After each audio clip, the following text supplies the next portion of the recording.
Ladies and gentlemen, here we are once again.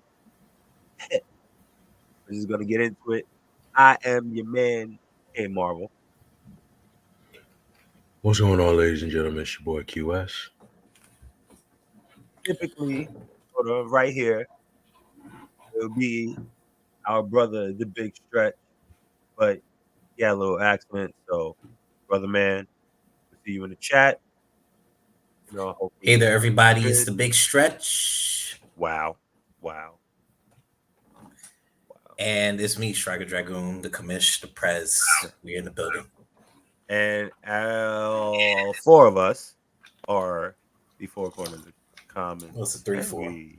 3 to 4. Wow. It's just the it's the other one. Wow. People been moving my shit around. It's the triangle commentary. Yeah, it's definitely a triangle. Moses, what's up, my J? We just gonna do this one. We just gonna do this one for now. So it's the four corners. What's up? Here we go. Touching my shit. Moses, what's good, bruh? What's going on? All right, so as we already said, our man's the Big Stretch. There's a little situation going on, so speedy recovery. Hope everything is well, brother. We'll see you. We're hear from you in a little bit. But there's a lot of things going on in the wrestling world right now. So, gentlemen, I say we jump right back in. We jump not back into it. We jump into it and hit you. And let's talk about Impact Wrestling. Impact Wrestling. Is it the air quotes true forbidden door? Interesting concept. Interesting question. Anybody? So I guess I'll start it off. Well, or QS, you had something to say? I was just gonna say, because when we keep talking about the word forbidden door, it's the word. It's kind of been taken and used out of context, with the wrestling community and also, with a certain Coke binge owner, allegedly. But the whole point of the forbidden door is you're allowing other promotions to do cross brand content, cross brand promotions, cross brand creative matches with each other. And it really, to me, I always felt that concept really was only apply as a forbidden because of obviously the current landscape of WWE. They don't really do these collaborations with other promotions. They just don't. They're pretty much stuck on their one version of entertainment. That's it. They're not trying to do anything. But I guess as years are going by, we're seeing so many. Wow, we're seeing so many of these other promotions doing cross brand when it has to go with either with Impact, working with AEW, Impact working with Ring of Honor, the former Ring of Honor, Impact working with New Japan, and now they had worked with WWE with the Royal Rumble. So I guess you want to say that Impact is the actual forbidden door. I guess you could say it because they have so many. They're doing all of these different collaborations. The question is even though they're doing all these collaborations, are they actually benefit? Do they benefit from this? That's I think that's the real question we have to be asking. This is a forbidden door because everyone thought when AEW first did it, it was they thought, oh, it's a forbidden door, it's open, but nobody else benefit from this but AEW. I guess that was when Kenny Omega was champions for a good minute. He was close to a year. Close to the year, he was a champion for both brands, but but for Impact, he really wasn't defending the title. He wasn't defending it. He was just there. Whereas it's I honestly I would be that's not a forbidden door to me. It's just I think that's more like hoarding. But I would say two-way street, you could say. Yeah, but if I would say if we had to go and say that Impact is the true forbidden door, I would agree with it. It is. They're the one brand that has had so much cross promotion with all of these other companies. And it's not they had to pick a side. Nah, it's just completely like no love lost because they know everybody in their that has been on their roster has had some type of success with all of these different promotions. So it's just like, oh, okay, yeah, we can have bring that person on. Like it was a shock to see Mickey James as a knockouts champion in the Women's Royal Rumble. That was a pretty dope. That was a dope ass concept. It was dope. You didn't think it was gonna happen. Right. Obviously, you knew she wasn't gonna win, but still, it was good promotion. That's good promotion. You saw her on a way bigger platform, and then that's gonna bring more eyes to Impact again. Yeah. And ever since then, Impact's ratings have gone up.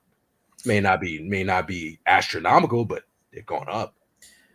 Well, I can get into a bit more of the statistical side of things if that's the case.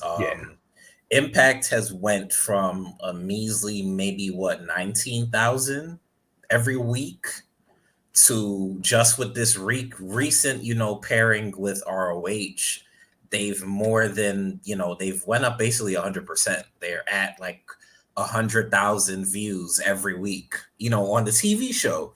Mind you, they're not on a great network. Access TV is not necessarily a channel that's everywhere for everybody to watch. But look at it this way: New Japan is finally back on AXS. They have a new TV deal. They're showing a lot of the older, showing like maybe Wrestle Kingdoms from the past few years. They're showing now. They're trying to catch everybody up on there, and really and truly, I think that Impact is the true Forbidden Door because not only were they a place for all these different wrestlers. So I'll bring up a recent storyline with it was Honor No More versus Impact Originals, I guess you could say, and they had this whole 10-man battle, and Eddie Edwards ended up turning on the Impact guys, and Honor No More guys won. The stipulation of that match was if Honor No More won, they're able to stay in Impact, scotch-free. They can't be bothered. They can't be beaten up. They can't be done anything to because they are legitimately in the Impact brand now.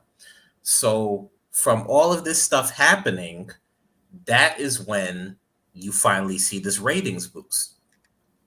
So to me, I think they've done that so perfectly to the point that they've made this Eddie Edwards thing a story. Eddie Edwards mentioned, them pairing with AEW and how Kenny Omega was there running through the whole Impact roster, and they weren't doing anything to defend them. So he said, "Why would I want to kick out one of the places that I've built when all my brothers and friends and family and all these other people are here and they have no job? So why wouldn't I help them win?" So on just ROH alone, go ahead. No. I was just gonna add to his promo too, because when you think about it, he also said, so and so did this and failed. This person did this and failed. This person did this and failed. I waited for my turn. So once I did this and thought it was finally my turn, no. You know what I'm saying? And y'all went ahead and used this person when you should have used me.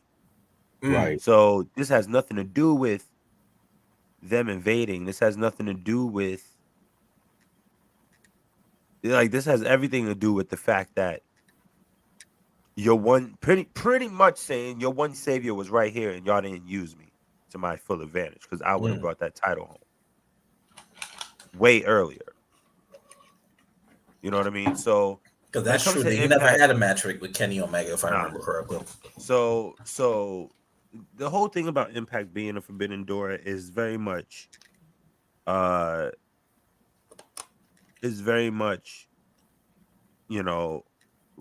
think is more true now than it has been before. And the crazy thing is that now I'm thinking about it.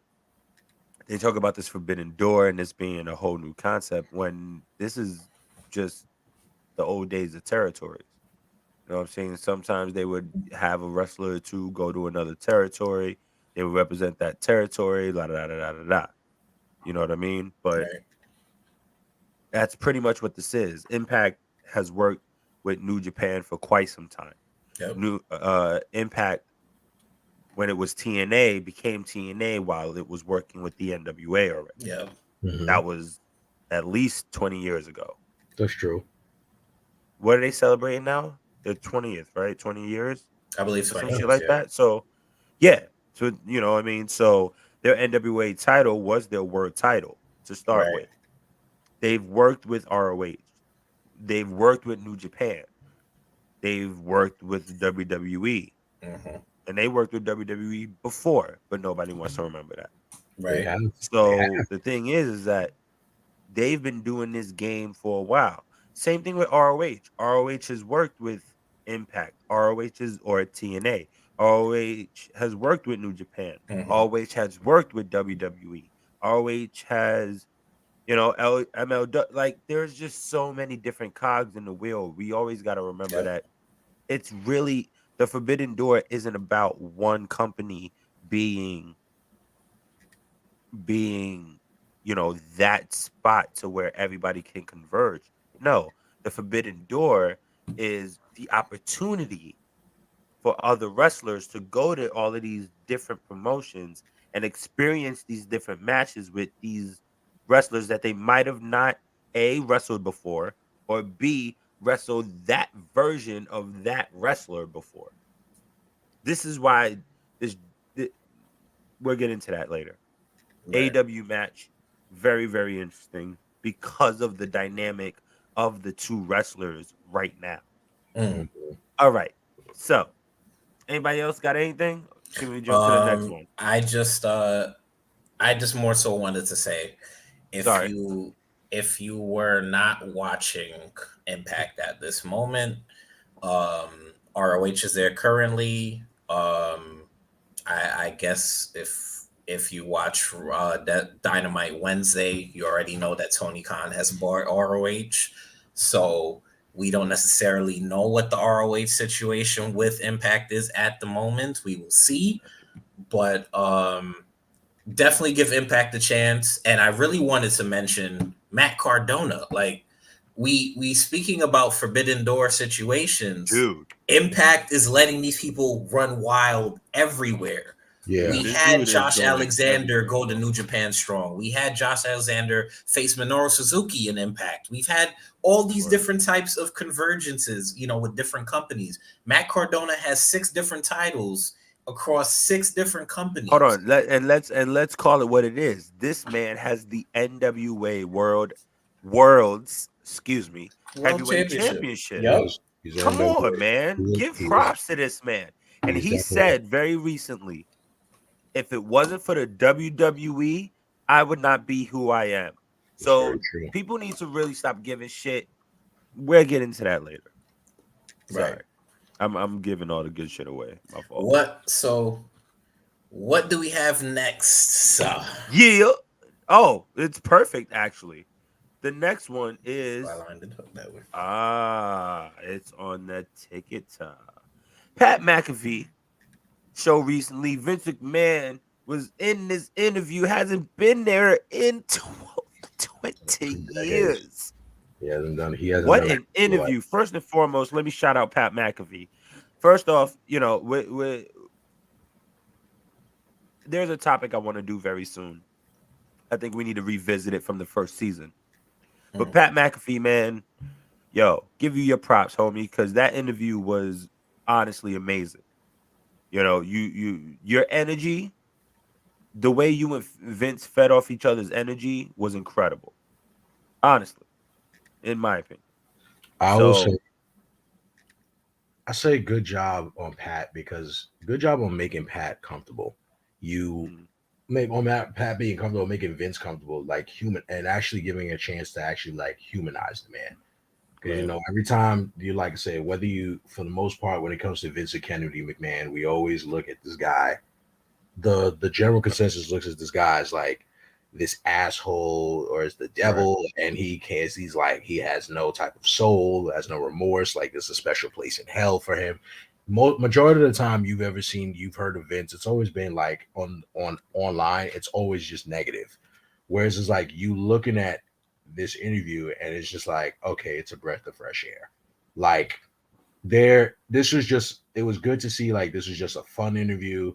just to like just to get him to like shed some light on a couple things, and like just see Vince just be comfortable to talk about he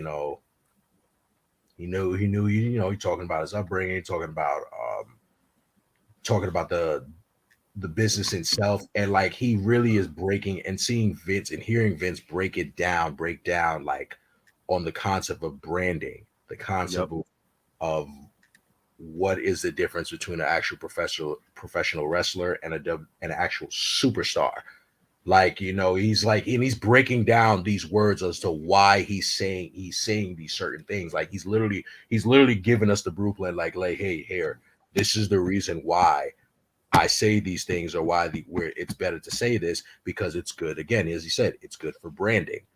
And I think, and like I said, I'd say for the most part, because it's good that we're on this topic, because we could really do a deep dive. What if you already have your notion of just not liking Vince, you're just not gonna like Vince no matter what. It's okay. And Vince even said it. He even said it to the people of the internet. Like, look, if you guys think I'm an asshole, well, then I am. Like, I'm an asshole. It is what it is. There's nothing. Yeah. It's like there's nothing more. He basically said there's nothing more I can do to change your opinion of me, because the minute you say I'm an asshole, I'm an asshole. I can't change that. And I'm not going to put energy into changing that. Exactly. And the crazy thing about that is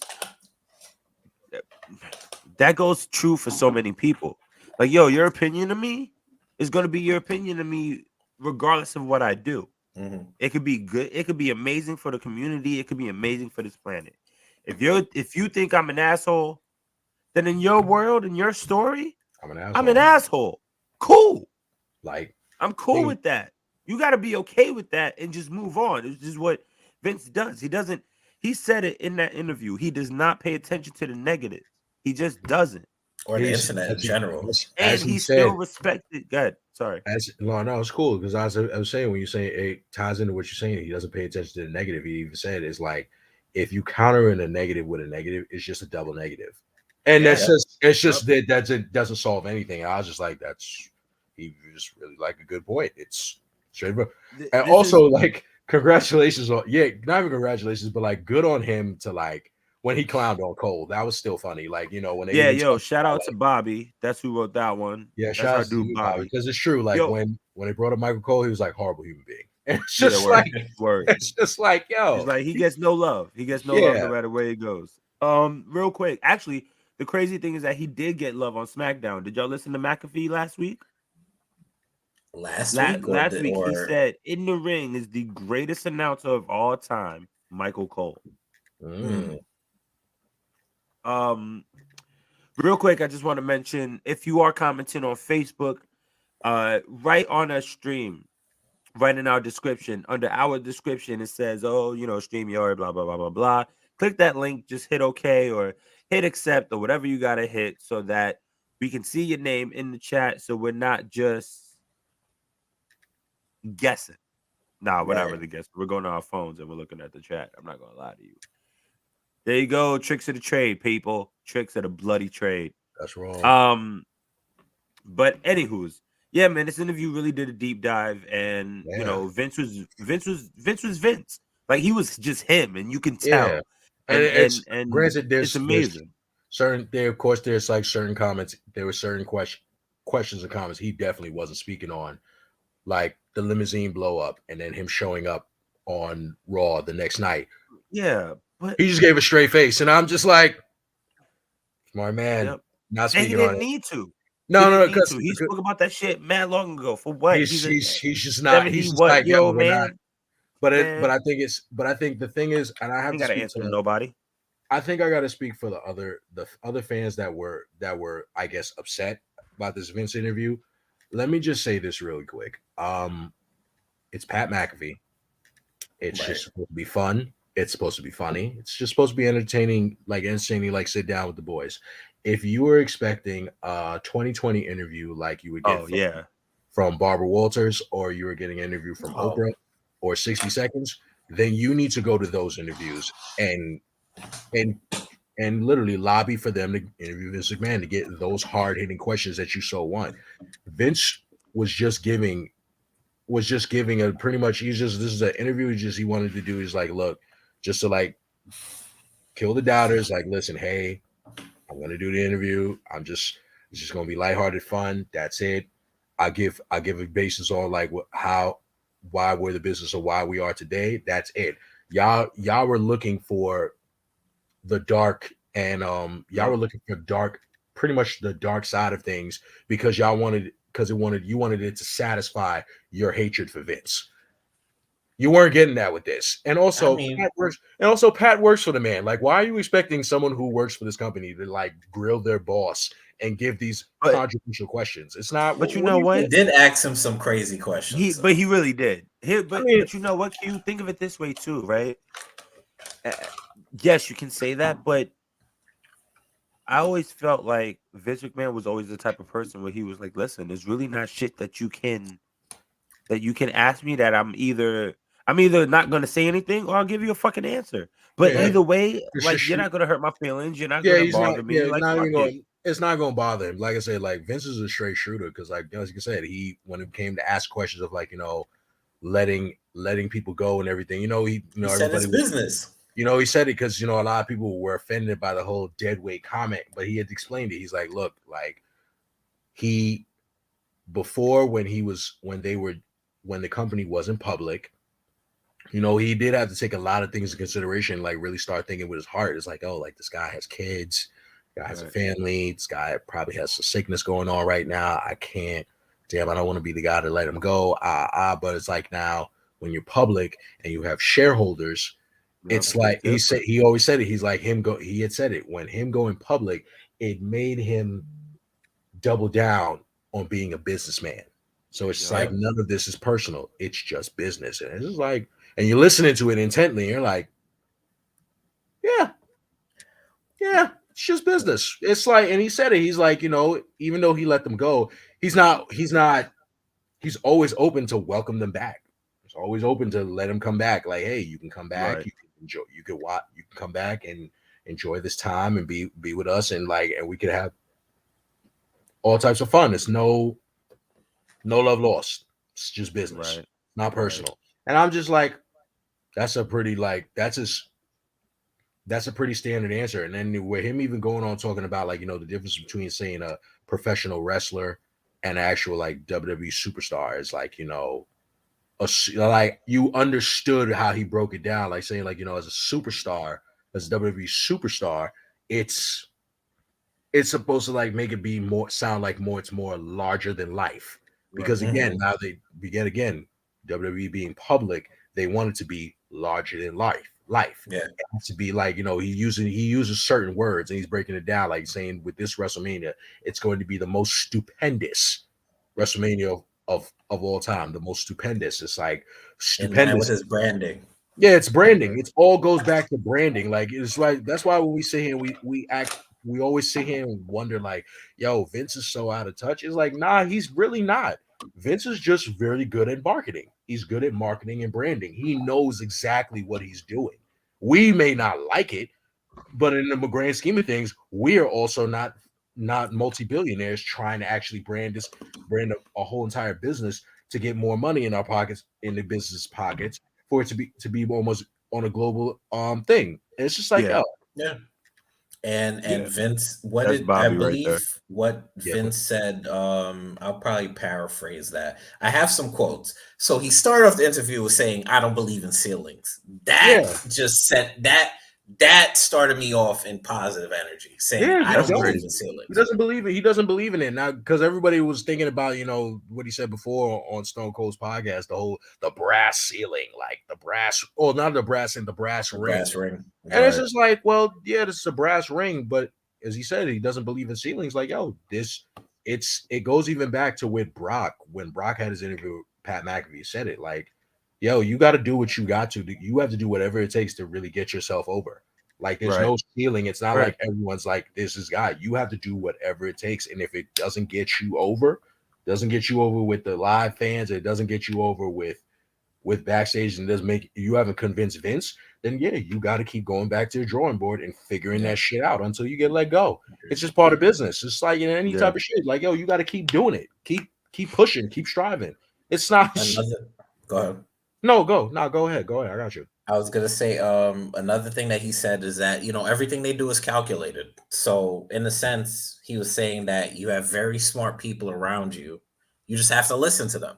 So Right. I took that in the sense of not only is it the boardroom, not only is it the writers, but also it can be the wrestlers too. Yeah. It's just a matter of what opinion he wants to listen to. So it was another thing. I forgot what other thing he fucking said. Jesse, we talking about right now. We're talking about Vince McMahon and his past interview with Pat McAfee the other day. Like, and we're just yesterday. Breakdown. Yeah, it was yesterday. We're just doing a breakdown, deep dive of it right now, bro. And not much right now. But thank you for tuning in. Thank you for commenting and trying to figure out what we're talking about. We're just talking about we're just talking about Vince and Pat McAfee. Continue, Striker. But speaking of the firings and stuff like that, it's honestly just business. Being that he's in the public space, I agree as well with what he said. He has to think of things as a business thing. Does he not care for these people? No, he I believe he even said he cares about the people that he let go, but he's more so in the business mindset. Yeah. So I harken back to everything that they do is calculated. It's not just at random. Do I think a lot of the decisions they make are bad? Hell yeah. We even in our possible next topic, a lot of the decisions are bad. We know this shit. But it's honestly is a breath of fresh air just to hear from the man himself, like the creative processes and what's going on. Mm-hmm. And just to hear, he went from an 8-story, trailer park, and now he's a freaking billionaire. So like, it's regardless to what you think about the man, the story of the man and the story of the territories and how he was making an investment with his dad in order to take over the company and all these other stories. It's honestly a rags to riches situation. Not even, bro. Like when he got him into his education, the fact that he even he stayed saying it, he's like, bro, like I was a horrible fucking student in college. I was a horrible student.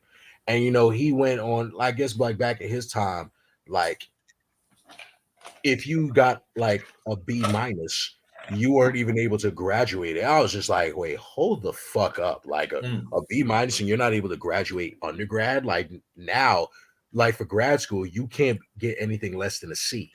No, better yet, no, that's a lie. You can't get anything less than a B- to get your master's. So you mean to tell me that in undergrad, if you got nothing less than a B-, that means you wouldn't have been able to go through. And for Vince to say that he had to go to, he actually said, he was like, well, fuck it, I ain't got nothing else to lose. He went to his actual teacher's doorsteps for the 2 classes that he needed to get an A- at least in. He went to because he said he went to college for business administration, and he literally went there and he told one teacher, he said hey, I'm Vince McMahon.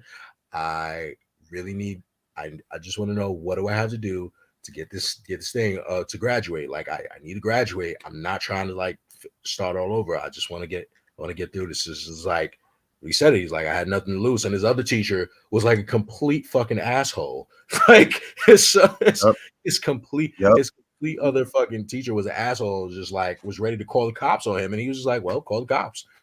I ain't got nothing to lose. It's just it's so funny. It's just just listening to that. It's like, yo, somebody like Vincent Kennedy McMahon, he had to really even go through the same troubles that we probably have to go through when we were in college. And it's just like you said it. It's like, look, I was a terrible student. When I was with Linda and I were supposed to graduate at the same time. But I was not due to graduate because I got a B-. And he's like, look, I win all my previous high schools, I got kicked out. He got kicked out of so many of his high schools and elementary schools for fighting. It's just it's just listening to this and you're like, wow, Vince is really, he's been in the trenches, he's been in the gutter, he knows how it feels to be down in the dirt. He said it even all the time. Even when they asked about AEW, they asked about the competition with AEW and everything, and he said it. He's like, I know what it feels like. I'm just used to confrontation. I like confrontation, and I'm just like, at least you. And I shook my head in acknowledgement. Another quotable from that as well. Go ahead. No, I was like, I just acknowledge it, and I'm just like, I'm glad he actually acknowledges the competition. He's not like saying like, oh, I don't care about them. Like he notices it. He's just like, it really goes back to, even brings it back to WCW. If I took such a beating like that, there we go. Back then, right. There's nothing will phase me now. Like nothing, it's nothing that can really phase me, or like I'm used to this confrontation. I'll just be like, okay, see, he knows what it is. I believe, if I can get the quotation correctly, he said, if I can endure a beating like I did before in my previous life and I'm still alive, there's nothing you can do to me at this There's literally nothing. There's nothing that you can do to this man. It's just like, yo, I've done it all. I took the worst beating, and it's true. Any one of us that remembers the Monday Night Wars, you know, Vince took a hell of a beating back then. Yeah, he did. And he's still here. He's still here standing. This just goes to show, like, even if he's taking a beating right now with the current product, it don't phase him. It just doesn't phase him. He's like, yo, like, I'm still here. Like, trust me. We pushing through.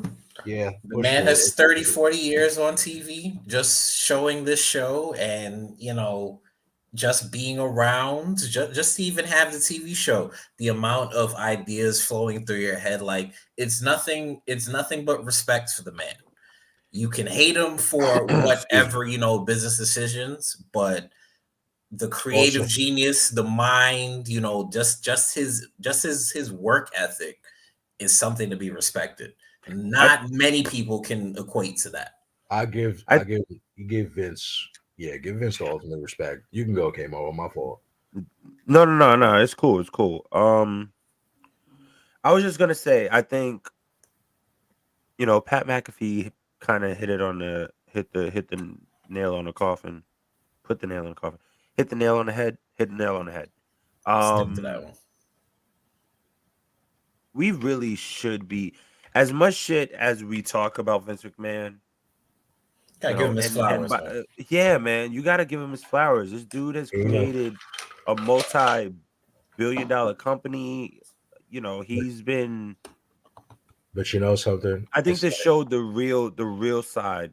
But you know something? This was one of those interviews that showed the real side of Vince McMahon, and I think, you know, I feel like people respect him, but they don't respect him enough.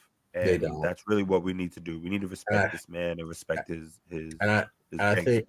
I think the thing with Vince is, like, he doesn't like, even though we give him the flowers, I can understand where Vince is coming from. Like, he doesn't like to hear the praise. He doesn't like to hear it. He doesn't like to accept, or not even hear it. He doesn't like to accept it. And Stretch, you got to agree with that. He is, like, when it comes to, like, what the landscape of what professional wrestling is, you wouldn't have it to this popularity, to even close to this popularity, if it wasn't for him. He literally put professional wrestling in a modern era on the map. It was literally just him. And it was been just him for so many decades. So that's why it's like, I know, like, a lot of the trolls and the neckbeards, the asexuals, they'll sit there and try to give Vince shit all they fucking want.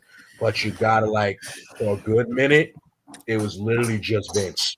It was just Vince, like, literally putting wrestling on the map, and then trying to make it bigger than what it is and turning it into entertainment. He literally made this company into a conglomerate.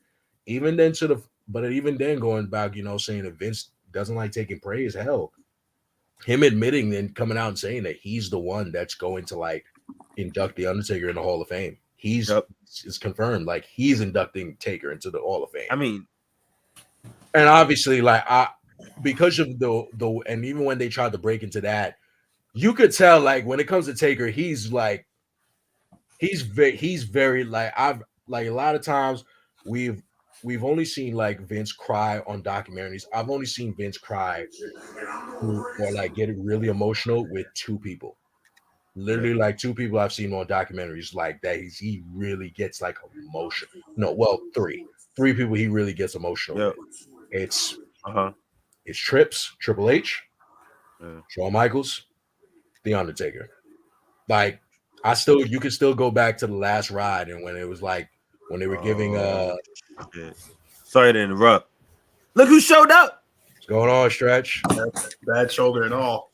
That's all. Happy to see you here, bro. Happy to see you here. Happy to see you still pushing through. Yeah. So I had a little bit of a mishap in the client home. Hurt my shoulder, but luckily I didn't, hurt my shoulder too bad. It's just sprained. They gave me some liniment and a cortisone shot, and here I am. All right, that's all that matters. I would So like I to can say punch it. No, you cannot punch my shoulder. If you punch my shoulder, you will.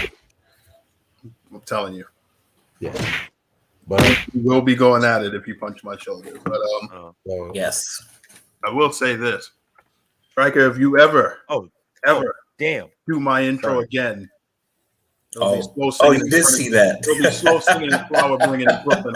Hold on. Here you go. It would be.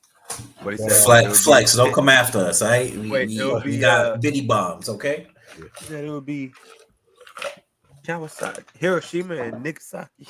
But considering what I was saying, like when they did ask Vince on Taker's last ride documentary, when they asked him like, "Oh, how much do like Taker mean to you? Like, how much does he mean to you?" Especially, I guess, on the fact that during the Monday Night Wars, Taker never left. He always stayed true and loyal. And like Vince was just like about to say, "Yo, just cut the camera." Like man's about to like break down. Cry, man. And I saw that's where it's like when he said on the Pat McAfee show, like, "Yo, he's inducting Taker." I was like, it makes the most sense. Like, it's the only person. It's that tight of a fucking relationship where like no matter what, it's like, yo.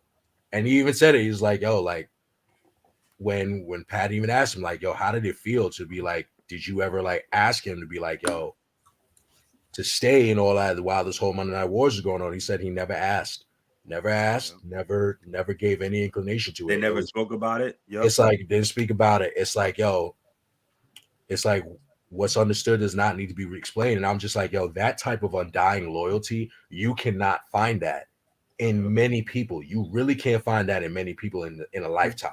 So to see that, like Taker, like no matter, even though he saw what was going on, Taker could have literally left. He could have literally left and went right back to WCW and been Mean Mark Callis. He could have went right back over there and been that. But he stuck it out with Vince and just did the best he could, be the role player that he needed to be, and it was like as a test of times, you saw it get rewarded. It just goes to show it's just like, yo, you can, like, I don't never want to hear to say like, oh, Vince doesn't treat his stars. He doesn't treat his stars correctly. He doesn't do it with love. Like, yo, he does. He does. It's just maybe because you don't, just because he's not doing it to your indie darling that you just love automatically right away. You gotta sit down and be patient. Like, yo, the loyalty does get rewarded back. Sometimes tenfold. You just gotta be patient with it. Yep. That's from our boy Jesse. Can't really see anyone inducting other, but it's true, man. When they were worse, yeah, right. All right. They literally were. It's like you believe it or not, they're like father and son backstage. It was like, oh, Taker was there for everything. He was there for the wars. He was there for the Montreal. Hell, he was there for the Montreal screw job. Like for when that whole thing was going on. Like, yo, Taker was brand new around that time. I think not even no. Not when was the screw job? 96, right? It was 96, right? I'm assuming 96. Montreal screw job 97. Yeah. It was 97. November of 97. Yeah, like Taker was even back. Taker was backstage and he was asking. He went, spoke to Sean. Excuse me. Spoke to Sean and even spoke to Vince. Was like, yo. Well, he spoke to Sean and asked him, like, yo, you knew anything about this? You knew anything about this whole thing? Like, even went to Vince and confronted him on that too. Like, yo, you need to make this right. Like, yo, like stuff like that. And even after something like that, he still stuck it out with him. Still said, yo, you know what? I'm still stick it out with you. I'm still stay true to the brand, still stay loyal, but you know you're wrong. It's stuff like that. Like I said, it's like loyalty like that. It can never be never can never be duplicated. You are not gonna find that in a lot of people in one lifetime. It's rare to find that. But overall, like I would say, like this interview, like it really humanized him. And and this is why I say this, like, yo, even though he doesn't like the praise, even though he doesn't like to be praised, he doesn't like to get any of the love. Like, yo, Vince, like, is a staple, and he deserves this much grace as we like to give everybody else. You got to give Vince some grace. Like, with the supposed bad that he does, Vince has done a lot of good. He's done a lot of good. But one thing I will say is the man is a fucking king when it comes to branding. He knows what the fuck he's doing in his marketing scheme. He knows what the fuck he's doing. No matter what, he knows how to brand. I got a couple of things. I'll keep it really short and sweet because I agree with a lot of what Kia said. I watched and put my 2 cents in the comments and everything. Number one, he is the father of modern pro wrestling. Like, pro wrestling is what we know it today. Does not happen without Vince McMahon. Would somebody have done it? Sure, possibly. But Vince McMahon was the one who did it first. Took wrestling out of the territory doldrums and really made a global product out of pro wrestling. Like the WWE is everywhere. Whether you say it's from WWE performs in Topeka, Kansas, all the way to like Portugal or Turkey or something like that. It's all over the place. It's everywhere. They're in Japan. They're not. I bet you the Monstars watch it. Yes, I mean, Mars at this point is the only other place they haven't performed. But the WWE is a global brand. They could not give him ideas because they would. It's too late. McAfee already did it. Like them and Elon Musk will get together. Yo, that would be crazy. But with that said, like I always laugh when people say, like, "Oh, Vince McMahon is out of touch." I'm like, really? Like the guy just made $1 billion in revenue. If that's the case, I would love to be out of touch. He has to know he has to know something. Like he has to know what he's doing somewhere. If he's making this much money, you don't get to call a businessman out of touch, and they make that much money every quarter, year in and year out, as a publicly traded company. That's like saying, well, Disney doesn't know how to cater to its audience or whatever have you. Like the Star Wars movies, for example, right? The diehards hate the Star Wars movies. Like the vocal minority that is Star Wars fans is, oh, the new movies suck or whatever happens. It makes billions of dollars of revenue at the fucking box office. So they know how to get people and not get asses in seats, which is the bottom line. The IP is still going strong. So they know how to, they must know what they're doing somewhere. People are still going to shell out money if Disney makes another Star Wars movie. So they must know what they're doing somewhere. Money, listen, wrestling business from day one, from the territory era to where we are right now, drawing money has always been the number one goal. Nobody draws more money than the WWE. I understand AEW is around. AEW is great. A lot of people think it's great on a creative level or whatever have you. A lot of that is subjective. The bottom line is this. Nobody makes more money than the WWE. That's it. Period. Point blank. Yes. I don't care if it's New Japan. I don't care if it's All Japan, MLW, ROH, Impact. Nobody makes more money than the fucking WWE. It's just a fact of life. And whether you think that the WWE is a good product or not, that is irrelevant to their financial bottom line. They're still putting asses in seats. They still have a global outreach that most companies could only dream of having. You have to understand, people always tout ratings. We are in an era where we consume media a lot differently than any other time, like ever. Like people are cutting cable left and right. I'm not saying that the WWE is not responsible for the alienation of some of their fans. I'm not giving them a pass and saying like, oh, it's a perfect product or whatever have you. But you have to understand, millions of people are cutting cable every single year. That's going to have an effect on a niche product such as wrestling, for example. Absolutely. You're moving towards streaming services. Nielsen cannot always measure streaming services accurately. They're getting there, but I wouldn't mind, for example, losing point in the ratings if I'm picking up views on YouTube and Hulu and any other streaming services, the Peacock, a prime example. Like I wouldn't mind losing those cable viewers if I'm getting that money back in streaming services. So WWE's global outreach and ability, I think, to think ahead as far as like where business trends are going, like a lot of wrestling companies are following suit. You have to understand, like every single like independent wrestling company, for example, will have shows probably in the Texas and like the Dallas-Fort Worth area because WrestleMania is there. So they get all the fringe fans that don't have WrestleMania tickets. They do every single year. So everybody eats because of WrestleMania. Like WrestleMania is a lot like the Super Bowl. That's another thing. Like QS touched on branding. Nobody does it better than WWE. It does not matter what teams play in the Super Bowl. The Super Bowl can suck. Millions of people are still going to watch it because it's a fucking Super Bowl. Like, year in and year out, they do the same shit, and people still consume it. So how is the man out of touch? I don't get it.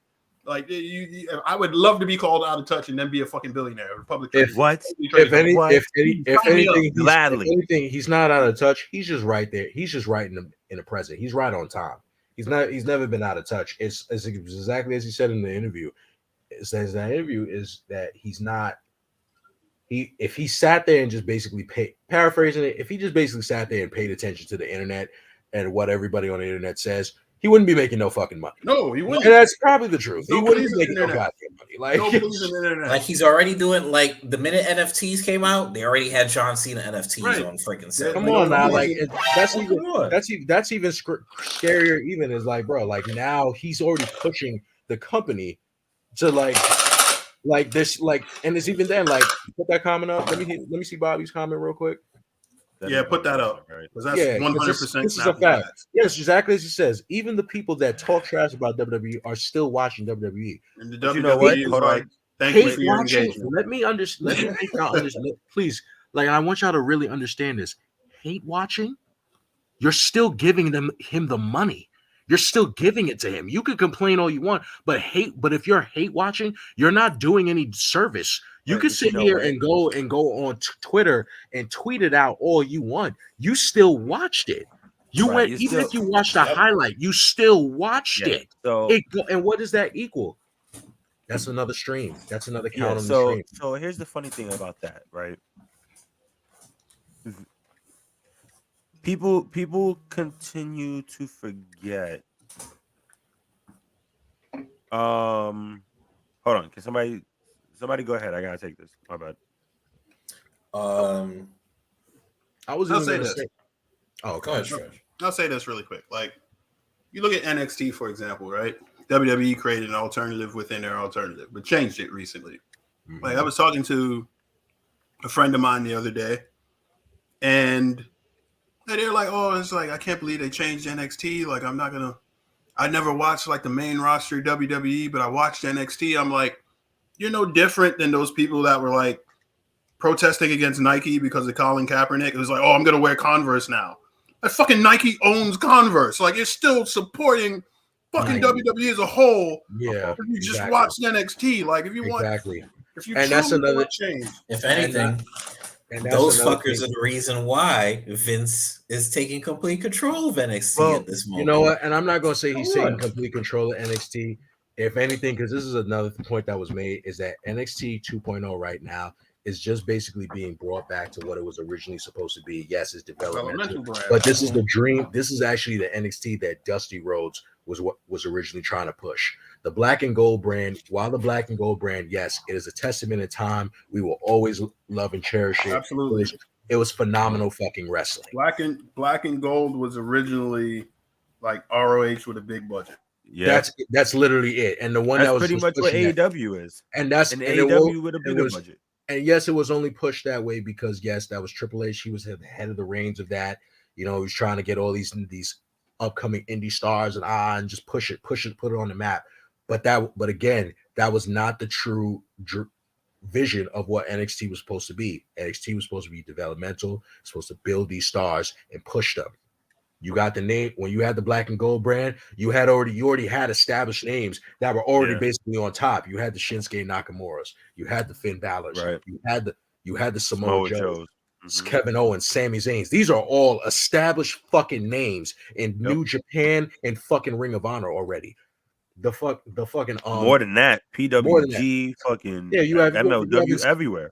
Seth Rollins, Seth Rollins was a big name as Tyler Black when he was in Ring of Honor. These are all Dean Ambrose, John Moxley, Roman Reigns is probably the only fucking guy. He's the only fucking guy. Jericho, Austin. Yeah, like all of them. This is what I'm saying is like, so now you have NXT 2.0 where you're having stars being built up. The guys like Braun Breaker, you have guys like Carmelo Hayes, you got guys like you can say Toxic Attraction, you can't say it minus Mandy Rose. Toxic Attraction, like these are all fundamental names and characters. Wendy Chu, all fundamental characters being brought up and being molded because it's like, you know what? Yes, it's character. Yeah, they're gimmicky and they're characters, but this is what the developmental of it is AJ supposed to style. be. All of these guys are supposed to be used and made to be developmental, to be developed into main roster stars. You got to build it from the ground up. That's it. Wait, hold on. I want to touch this real quick. About AJ Styles, I can't put him in that category. And I'll tell you why. AJ Styles from when he went into the WWE at the Royal Rumble to where he is now has done some incredible shit for the what 5 years, 6 years that he's been there. We definitely AJ, you can't count AJ. Finn becoming the first Universal Champion was fucking awesome, but because of injury, he gave it up. That a lot of people, including me, feels like that is a reason why, he did not get that title back. He's won the IC belt. He has just won the US title, so congrats to him. Yeah. By the way, shout out to Ricochet for winning the IC title. Congratulations, brother. Proud of you. Boy, they gonna push word, that. happy for you.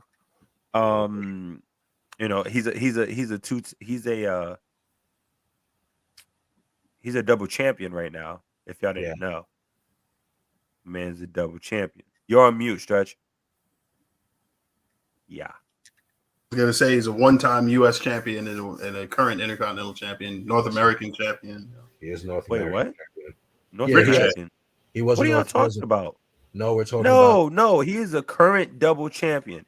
This man has the the Intercontinental Championship and the left right title. Oh God, sir. By the way, which is in the WWE 2K game. They showed it in the video. I shared it with y'all. That video. So they showed. There was 4 of them playing, and he came out with the left right title. Pretty fucking dope. Is that was that created or that's like no sir? It's part of the game. Okay, part of the game. Okay, and that's another thing.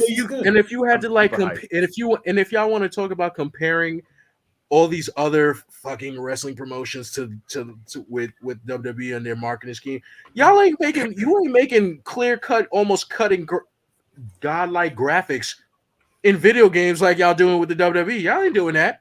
We've seen the alpha promotions with the alpha. I don't know if you want to call it the alpha. We might as well call it beta now of the AEW video game. That's okay. Shit is gone. It's okay. Hey Marvel, that was back. Those graphics. Yeah, it looks like an arcade style game. Yeah, it kind of looks. Right, I was gonna say it's WWE 12. That's WWE 12 graphics. Wow. This is like, wow. All right, we got Fire Pro Wrestling. Like Fire Pro Wrestling is like, oh god, like great game by the way. But it hurts on the fucking eyes. It hurts. Like we're in the scheme of things when it comes like in wrestling video games where graphics really do matter. Like and especially if you have played on the PS5. I can't speak for the other two on here. Stretch will agree. If you play on this game on the PS5, graphics matter. I do have to agree. I own Fire Pro Wrestling, and it's an amazing, fun game. Don't get me wrong. It's just hard on the fucking eyes. It hurts. That's the same thing on the PS4. I mean, you know what I mean? Like I have it for my PS4. How they've always been. Yeah. But here, let me make that statement real quick, and we'll jump to the next topic. So,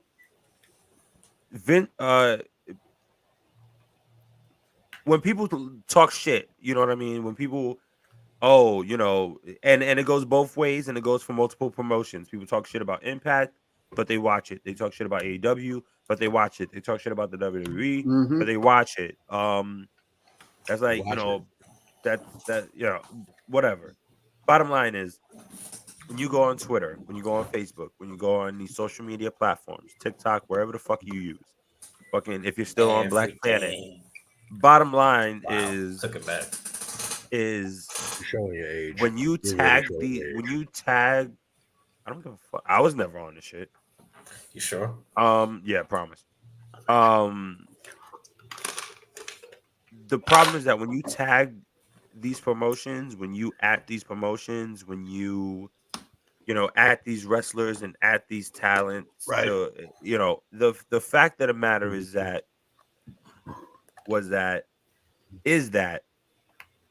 you are bringing eyes to said promotion. There is somebody in the world who has not watched a WWE match, AEW match, a MLW match, a OVW match, a PWG match, a ROH match, a promo from The Rock, not Dwayne Johnson, The Rock, a promo from Stone Cold Steve Austin, a promo from Austin Theory, a promo from the gobbledygooker. The bottom line is that you are bringing attention to said company. So stop. If you're not going to enjoy it for the sake of enjoying it, don't fucking watch it because you're not doing anything but giving these people money.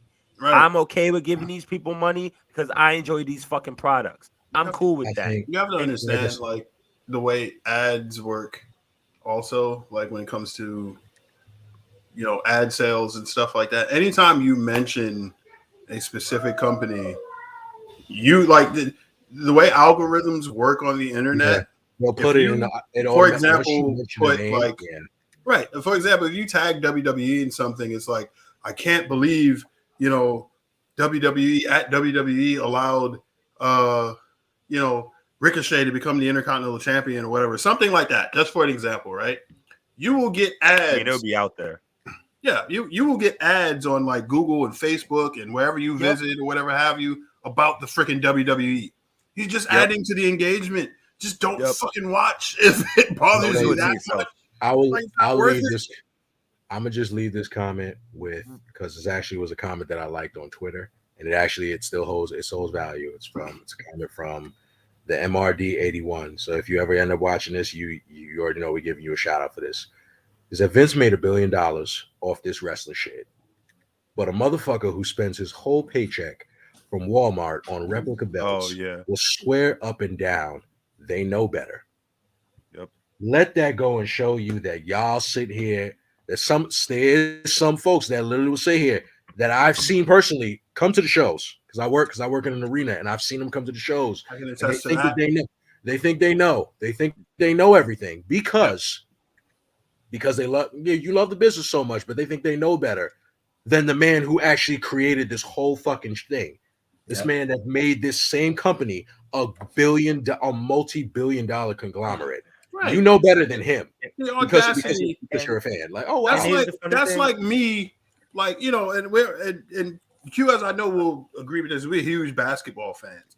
That's like me looking at like fucking Frank Vogel and be like, damn, if he only played Anthony Davis at center and played the 2-3 zone. Like, are you fucking serious? Like, I'm an armchair quarterback. I cannot fucking tell a coach that's won an NBA championship, or you need to change your scheme to do this. Like, what credentials do I have? The audacity. You go into a championship and say, you need to do this, you need to do that. If you make this move, your team will be successful. Are you serious? And people do this all the time. Like, that's part of fandom. I get it.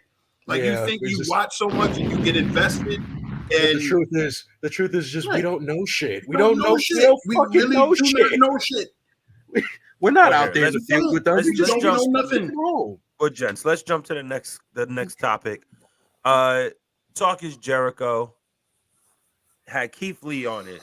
Yeah, this specific comment here. Yeah, we can deep dive into that. Let's go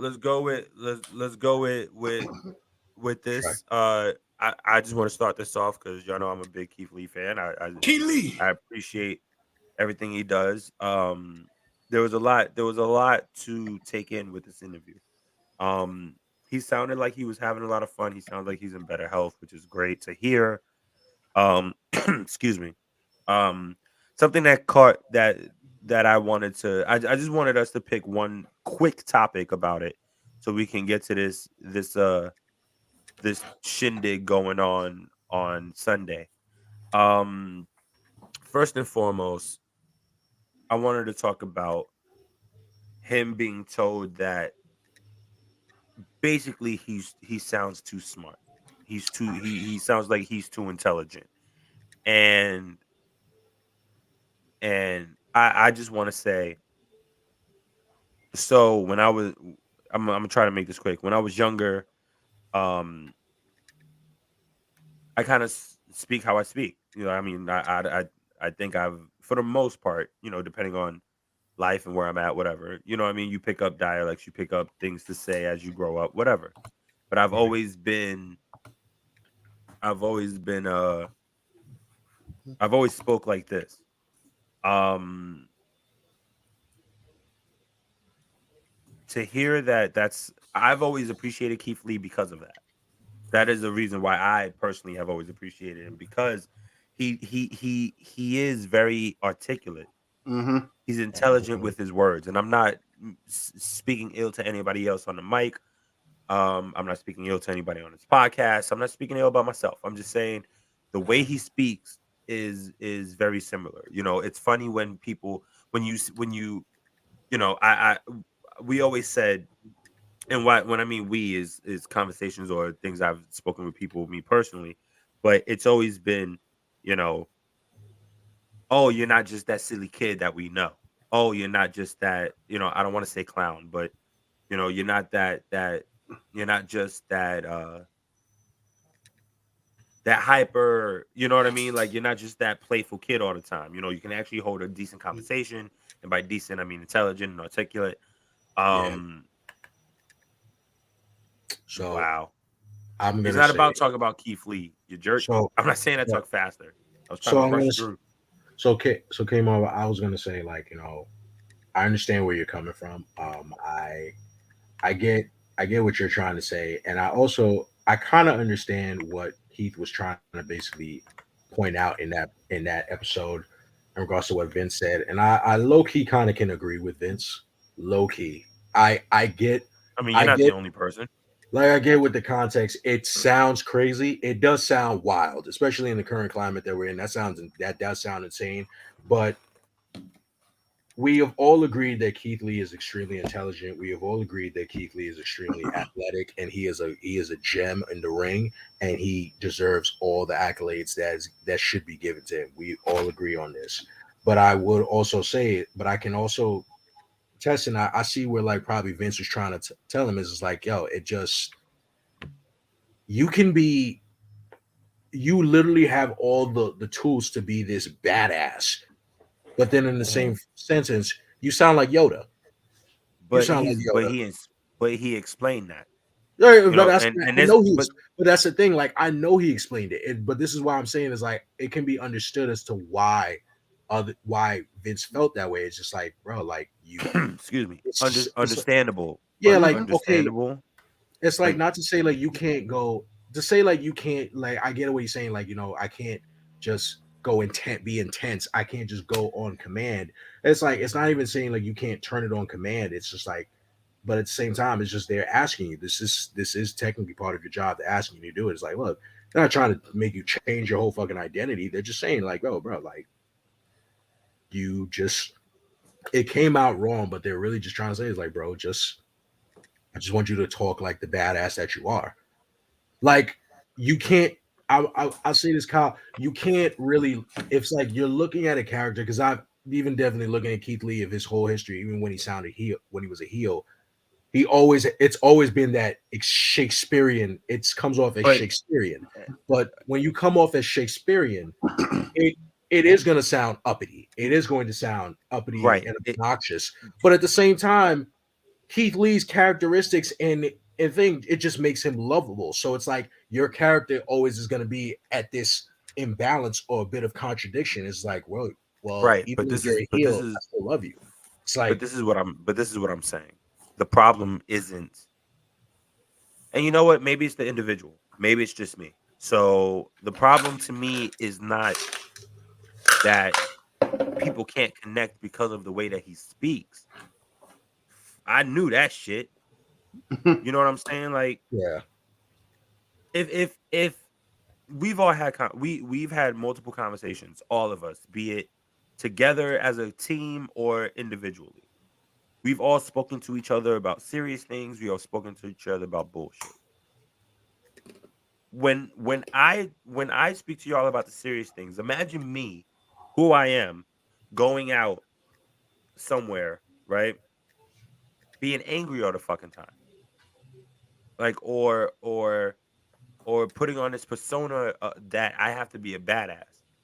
But here's the thing, like that difference is you going out to be an Angry. Well, if you're going out to be Angry all the time, one, I'll just tell you to get some therapy, and I'll tell you like I probably would have to give you a hug because it's like Jesus Christ, like what's the fuck's going on with you? Okay, so but, all right, so wait, so let me rephrase it then. Hold on. No, because I was about to, because before you even rephrased it, I'm sorry, because I just wanted to get it out and just get it to be like I let you really like take the floor, because I was saying is like again, what he really is just, it's not like he wants him to just be this complete badass 24/7. The character that you as Keith Lee here in this business, he just wants, this is the why he wants his big guys, because he wants his big guys to be intense and menacing. It wasn't just because, like I said, it wasn't like he didn't have this only thing just with Keith Lee. He's also had this with, you know, rest in peace to him, but Brody Lee. It's the same problem. It's just like, yo, there's like, even I'll take it back. When Keith Lee first had debuted on Raw and he had that promo with Randy Orton.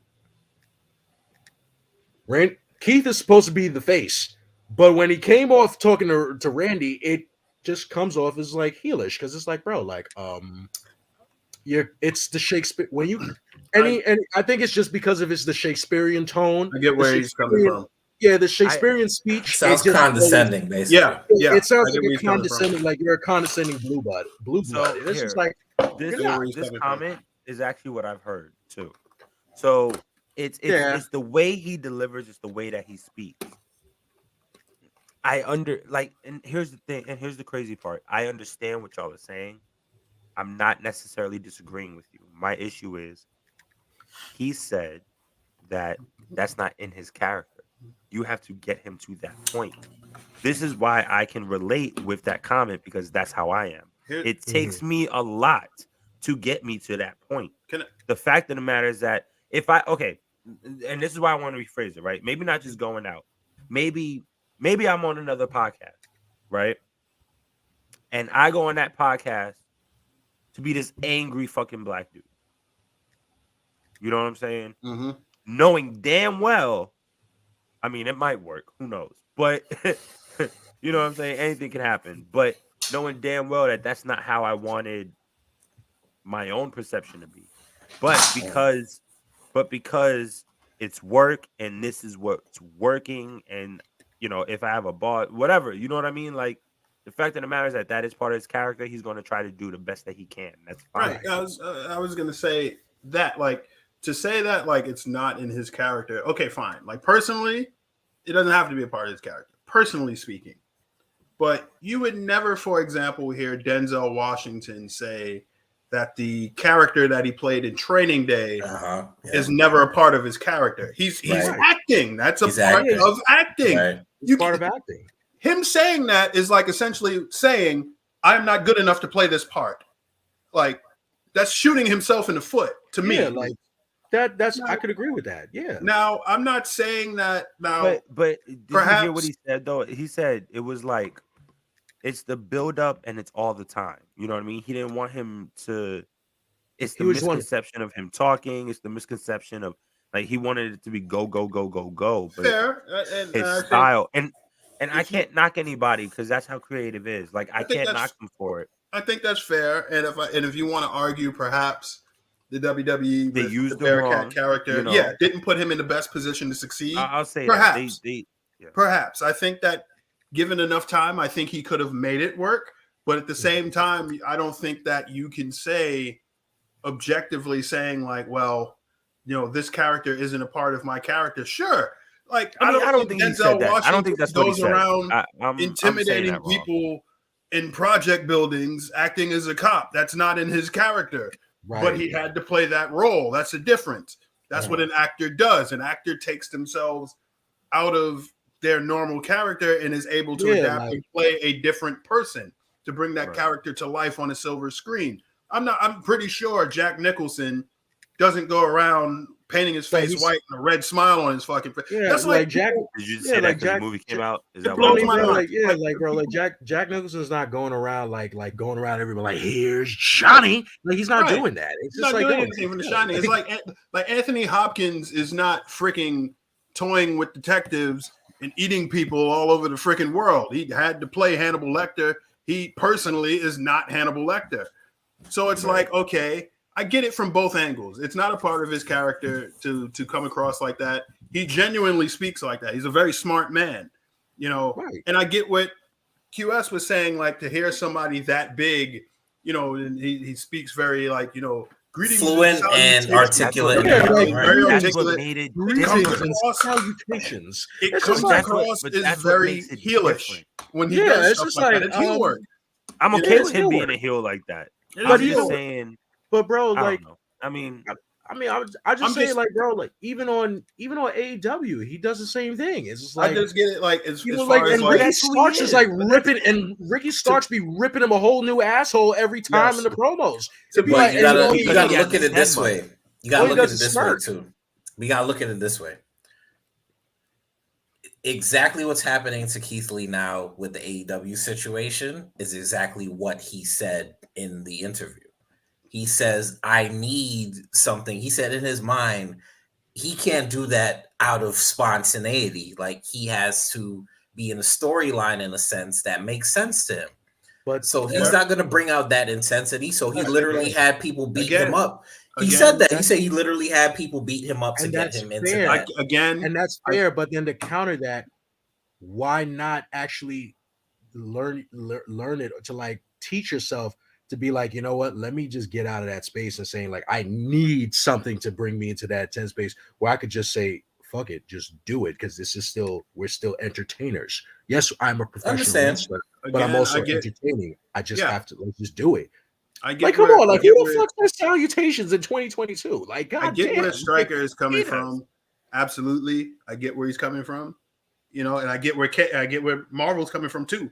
But at the same point, you can't like look at like if everybody here watched the Last Dance documentary, right?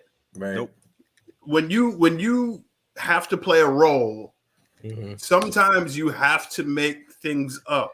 Sometimes in order you have to to embody say, fuck them kids. That role, like Michael Jordan did. literally make shit up to take things personally because he knew he would perform better. Yep. Same thing goes with acting. You have to sometimes, in order to embody a role, you have to get into the headspace of not yourself, but the character. And I think that the Facebook comment that we put up with Bobby's comment, I think he did kind of shoot himself in the foot with that type of thinking. I'm not saying that Keith Lee isn't an amazing performer. We're not talking about his work rate. Like I think that distinction needs to be made, because I think a lot of fans get caught up in the moves and what the person can do in between the ropes. He's a fantastic performer, especially for the things he can do with his sides. Yeah, he mentioned it too. He said like they were throwing random people, whether it was NXT guys, whether it was main roster guys, they were throwing guys at him left and right. Big E was one, and he was able to adapt. I forgot a few people, but they said nobody could like mess with his stamina. Nobody could fuck with him in the ring. Yeah, but he said when it came down to his promos. When it came down to his promos, they said it sucked. But that was like, promos sucked. I'm pretty sure that was also before his niche with what he has now. You know what I mean? But also, what I'm really trying to get not everybody's gonna enjoy his shit. So the point I'm trying to get to is he didn't refute that it wasn't his fault. He didn't refute that. How was that? I think fault is a dirty word here. Like, I don't think fault. Anyone's at fault. Like but I'm saying he didn't refute the point that I know where you're coming from. I haven't given what I could have gave to the character. I know where you're coming from, and I'm not saying that to diminish any point that you're trying to make. Like fault to me is a dirty word in this sense, because fault to me implies that somebody did somebody wrong. Yeah, right. And it turns to a whole different conversation. Right, and it turns into a whole different conversation, a whole different context. Right. I think that he simply wasn't what they were looking for. That's fair. No problem, like with his in-ring work or whatever have you, but for what we see you as, it's not working as far as like what we would like to have out of you. I see something different. I don't think it's not necessarily what they were looking for. I think that they're not looking at what could be a positive. I think that's fair. That's fair to say. From who he is. Because you're right. Him speaking the way he speaks could have definitely been some heelish shit. Yeah. I think that's fair. If he went heel, it like he had that great match. Turn me heel. Shit. Wrong, but the thing is, if he went heel, who knows what the fuck could have happened? I mean, granted, he could be in the same fucking position. But the thing is this: it's like, okay, if you're on a movie set or whatever have you, and somebody writes a script and somebody has an embodiment for this role and what you're supposed to do, you can't just say, well, I don't feel like I should play this good guy or whatever have you, change me to a bad guy. The script calls for this specific character. If you cannot deliver, we will find a different actor. That's it. Right. But that's how businesses work anyway. Right. If you can't fulfill your job requirement, you're not there. I think it honestly reminds me of an old story with George the Animal Steel. George the Animal Steel, for those of you who don't know, was a former teacher. He had a master's degree from Central Michigan. And he's literally a guy that's known for saying like random words like mine. He acted like an animal. He used to cut really eloquent promos like Keith Lee and stuff like that. But Vince McMahon said, that's not what we're looking for. We want an animal. We want somebody that's like a caveman or whatever have you. So he sarcastically was just making up random words and saying like random syllables. And he said, duh, and stuff like that. And like thinking Vince McMahon would reverse himself and saying like, oh, we don't want that. That's exactly what Vince McMahon was looking for. So it's like he showed, even in sarcasm, like he showed him that he can like do the type of promos that he was looking for and embody the animal type role, But it's like, again, like I understand where Keith Lee is coming from. May not be in his character. And I understand where you're coming from, meaning that, sure, they could have done something more to make him work. Yeah. But if you have a set idea for a person and they can't bring that idea to life, why just like he is not obligated to change his idea to accommodate someone else. No, very true. Somebody may not like that. It's I'm the truth. not disagreeing with you. No, I'm not saying that you are. I'm just saying for conversation's sake. I will say this though. I think people miss that part. Like I don't have to change my idea just to make you happy. Like if this, especially if I'm an owner in the company, if this is my idea and I want to roll with it, I will get someone else to roll with it if you can't do it. Which he did, and I think he gave that to Damian Priest. I think he gave the idea of the character that he wanted to put across to Damian Priest. So the fact that we have this whole, I'm a good guy, I at a snap of a wrist, turn to this, intense character. I think that's exactly what he wanted for Keith Lee. And to me, I feel they were very high on him. There's no doubt about that. There is absolutely no doubt about that. I think the COVID situation fucked him up a lot. Mm-hmm. Shit, we're harping on the question, but we're not even talking about the man was in Evolve. Right. The man had so many matches with at PWG. He's fought, so many legends in a sense of call it what it is. Like this man has been in this business for 18 fucking years. Come on. He knows what the fuck he's doing. And he got apparently before he got to NXT, he was offered a New Japan contract, and they had a storyline a year ahead for this man. Yeah. But he made that call to his dad, and his dad said, "You know what? I think you've been turned away from WWE for so long, and their worldwide situation over there. I think you should go." Do I think that's bad that he made the choice? I mean, in the sense, if he went to New Japan, he could have been a fucking international star. I mean, but who knows? He also could have failed.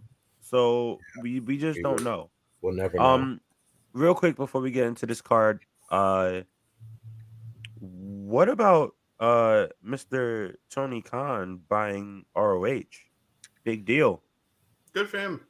That's good. Smart move. Good for him. Good for ROH. Smart move. Yep, good for ROH. Good for ROH. I think if rumor persists and with his comments at ESPN yesterday, or if it was yesterday or day before, the comments he made about actively searching for somewhere to put ROH's extensive library. Yep. I think if rumor persists, an HBO Max deal is the best deal for them. I don't think so. You don't think so? So where do you think they should go? They're probably Do it. No, not Disney Plus. Why? It can't be Disney Plus. That's a competition. It has to go to HBO Max. It has to go to HBO Max. Nah, because I would say it could be maybe a Hulu or even maybe a Netflix, because HBO Max, the thing about it is HBO Max is not, the HBO has always been known to be that streaming service. You've seen over the years, they've completely shied away completely from wrestling. They don't have wrestling on their streams at all. And I feel like that extensive library of Ring of Honor, to put that on HBO Max, I personally do believe, as someone that's a subscriber to HBO Max, that's probably going to cause so much of an influx. Like we already see the amount of collaborations that HBO Max already has, and we already know, and we personally know the problems that it goes through. So I personally don't think that's just me personally. I don't think that it would be like okay to have, I guess, to have that Ring of Honor library. It would just be too much. Be too much to me. I agree with you in the sense that it doesn't necessarily fit their overall portfolio, for lack of a better term. I mean, DC didn't at first. And I disagree with that, only because they've had movies. There's a medium there that appeals to the home box office, notion. Like the thing that started HBO was like, okay, after all these big movies have their theater run, we're going to play those same movies for not for free, but you don't have to go to the movies to experience this. You can just wait for the theater run to end, and then boom, it'll be right here on home box office. I get that ROH doesn't necessarily, or AEW in general, wrestling in general, really doesn't fit their portfolio. So it doesn't really feel like it fits. But, it would just be weird. Right. But they also did do that Andre the Giant documentary. That was on HBO. And that was on HBO, and that pulled a lot of big numbers for them. So I think it's a market for it. That's true. I think it could work if he were to go that route. However, I think one streaming service that a lot of people overlook, Tubi. I think that would be perfect for fucking AEW. Right. Like, Tubi TV be absolutely perfect for AEW because they'll take anything. So it's like, if not Tubi, on second thought, not even Tubi. Pluto? Prime. No, not Pluto is another one. Prime? Amazon Prime is another one. Like everybody has Amazon Prime. That's everybody got Amazon Prime. Why not go in Amazon? Sure thing. There's a lot of opportunities for this to work, and I think that the biggest thing for him in AEW now is, he has some type of leverage, because it's like AEW, as we know, has not been around that long. Right. So it's like 3 years or whatever have you. Do they have a library? Yes. Is it an extensive library? No. It's only 3 years worth. So it's like only so much juice you can get out of that orange, Right. The fact that he now has an ROH library and he has ROH stars on his show, only helps. It's like now he has some type of history behind him. He said it. He said, I have so many. He said I have maybe over 40 plus wrestlers that are originated in Ring of Honor. ROH. All of their history is there. He can feast and mix and match and do documentaries now, and people have thoughts and feelings about their time in ROH. He has a level of nostalgia behind his product now, and that's what changes the game.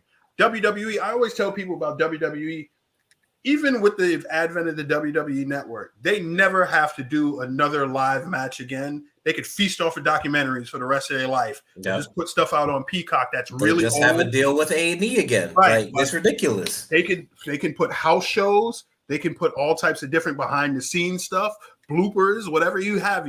The WWE literally has millions of hours of content that they can literally feast off of. They never have to produce another live match again, because nostalgia hounds like us will buy all that shit. They might have more than millions. They might have the fact that he now has an ROH library of any sort. He has the entire library now. He can do so much with it. And that's what's the game changer. And now also, do not forget. Do not forget. WWE was actually in talks to buying the library as well. Yeah. So that he's playing a big money game at this point. He's in the big money at this moment. Yeah, he has to be very careful. You better be careful. He has to be very careful. Don't spend out that whole inheritance money, Tony.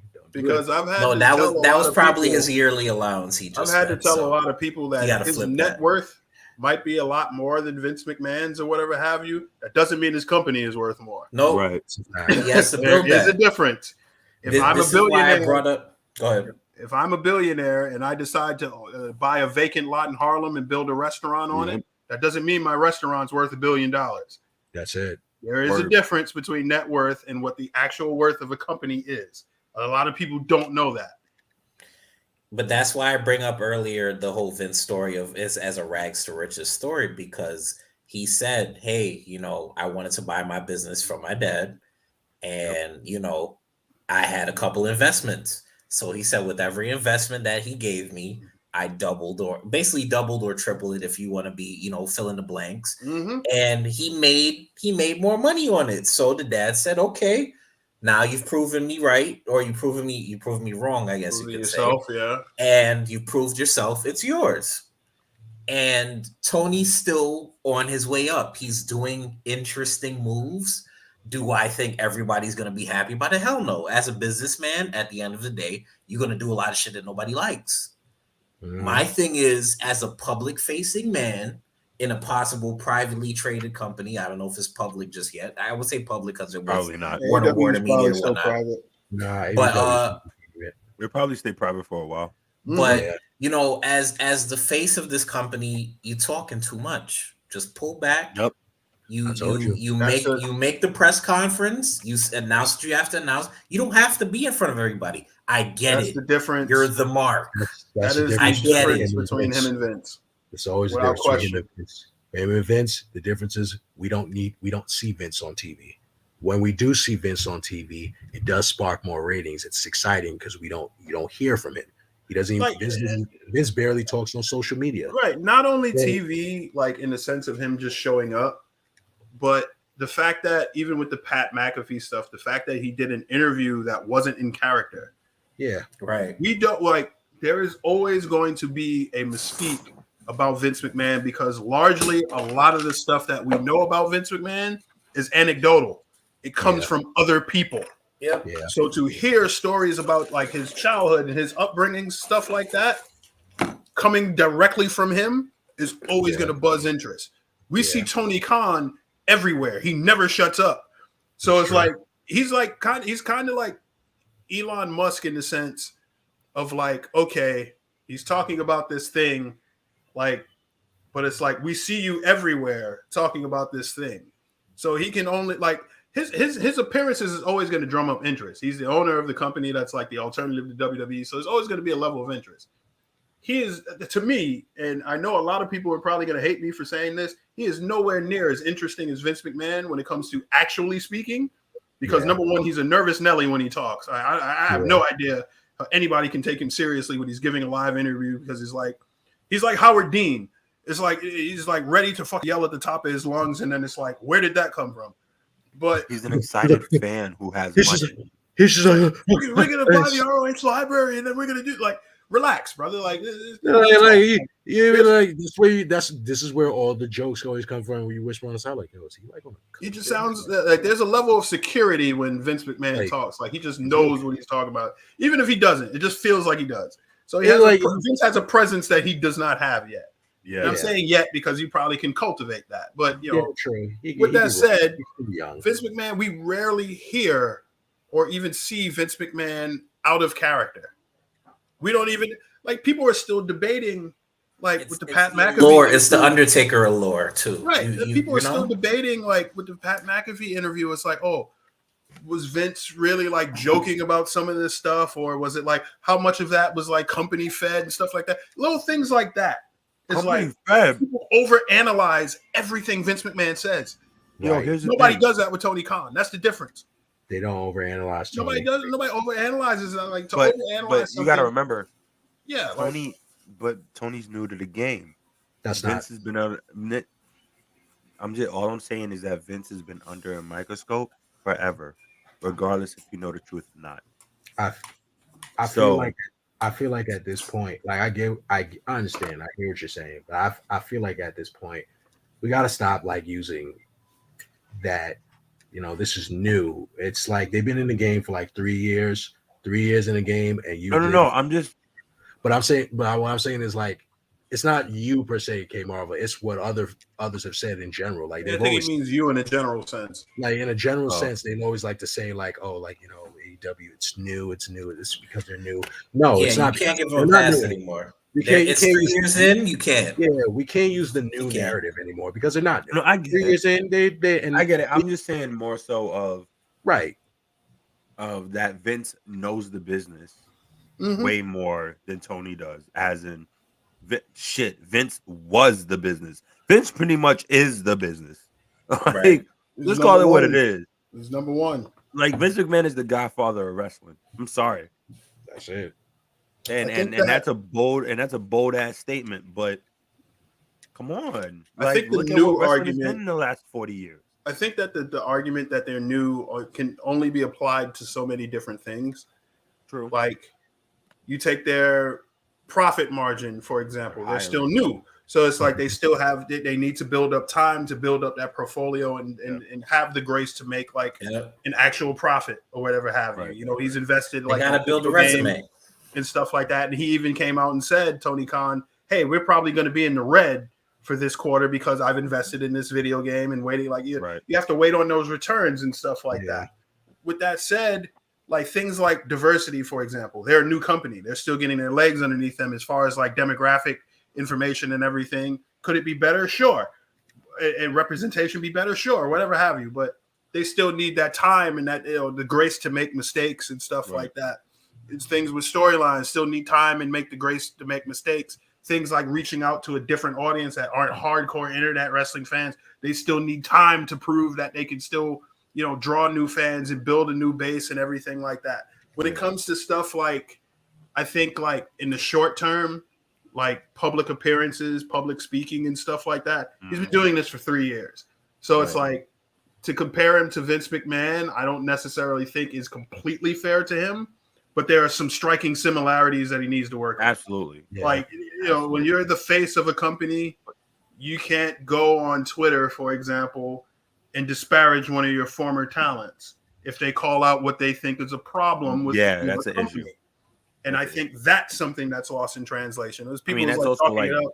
Like it's a running joke in like one of the wrestling groups that I'm in. It was probably like, it was New Year's and he probably had like a bunch of White Claws. No excuse.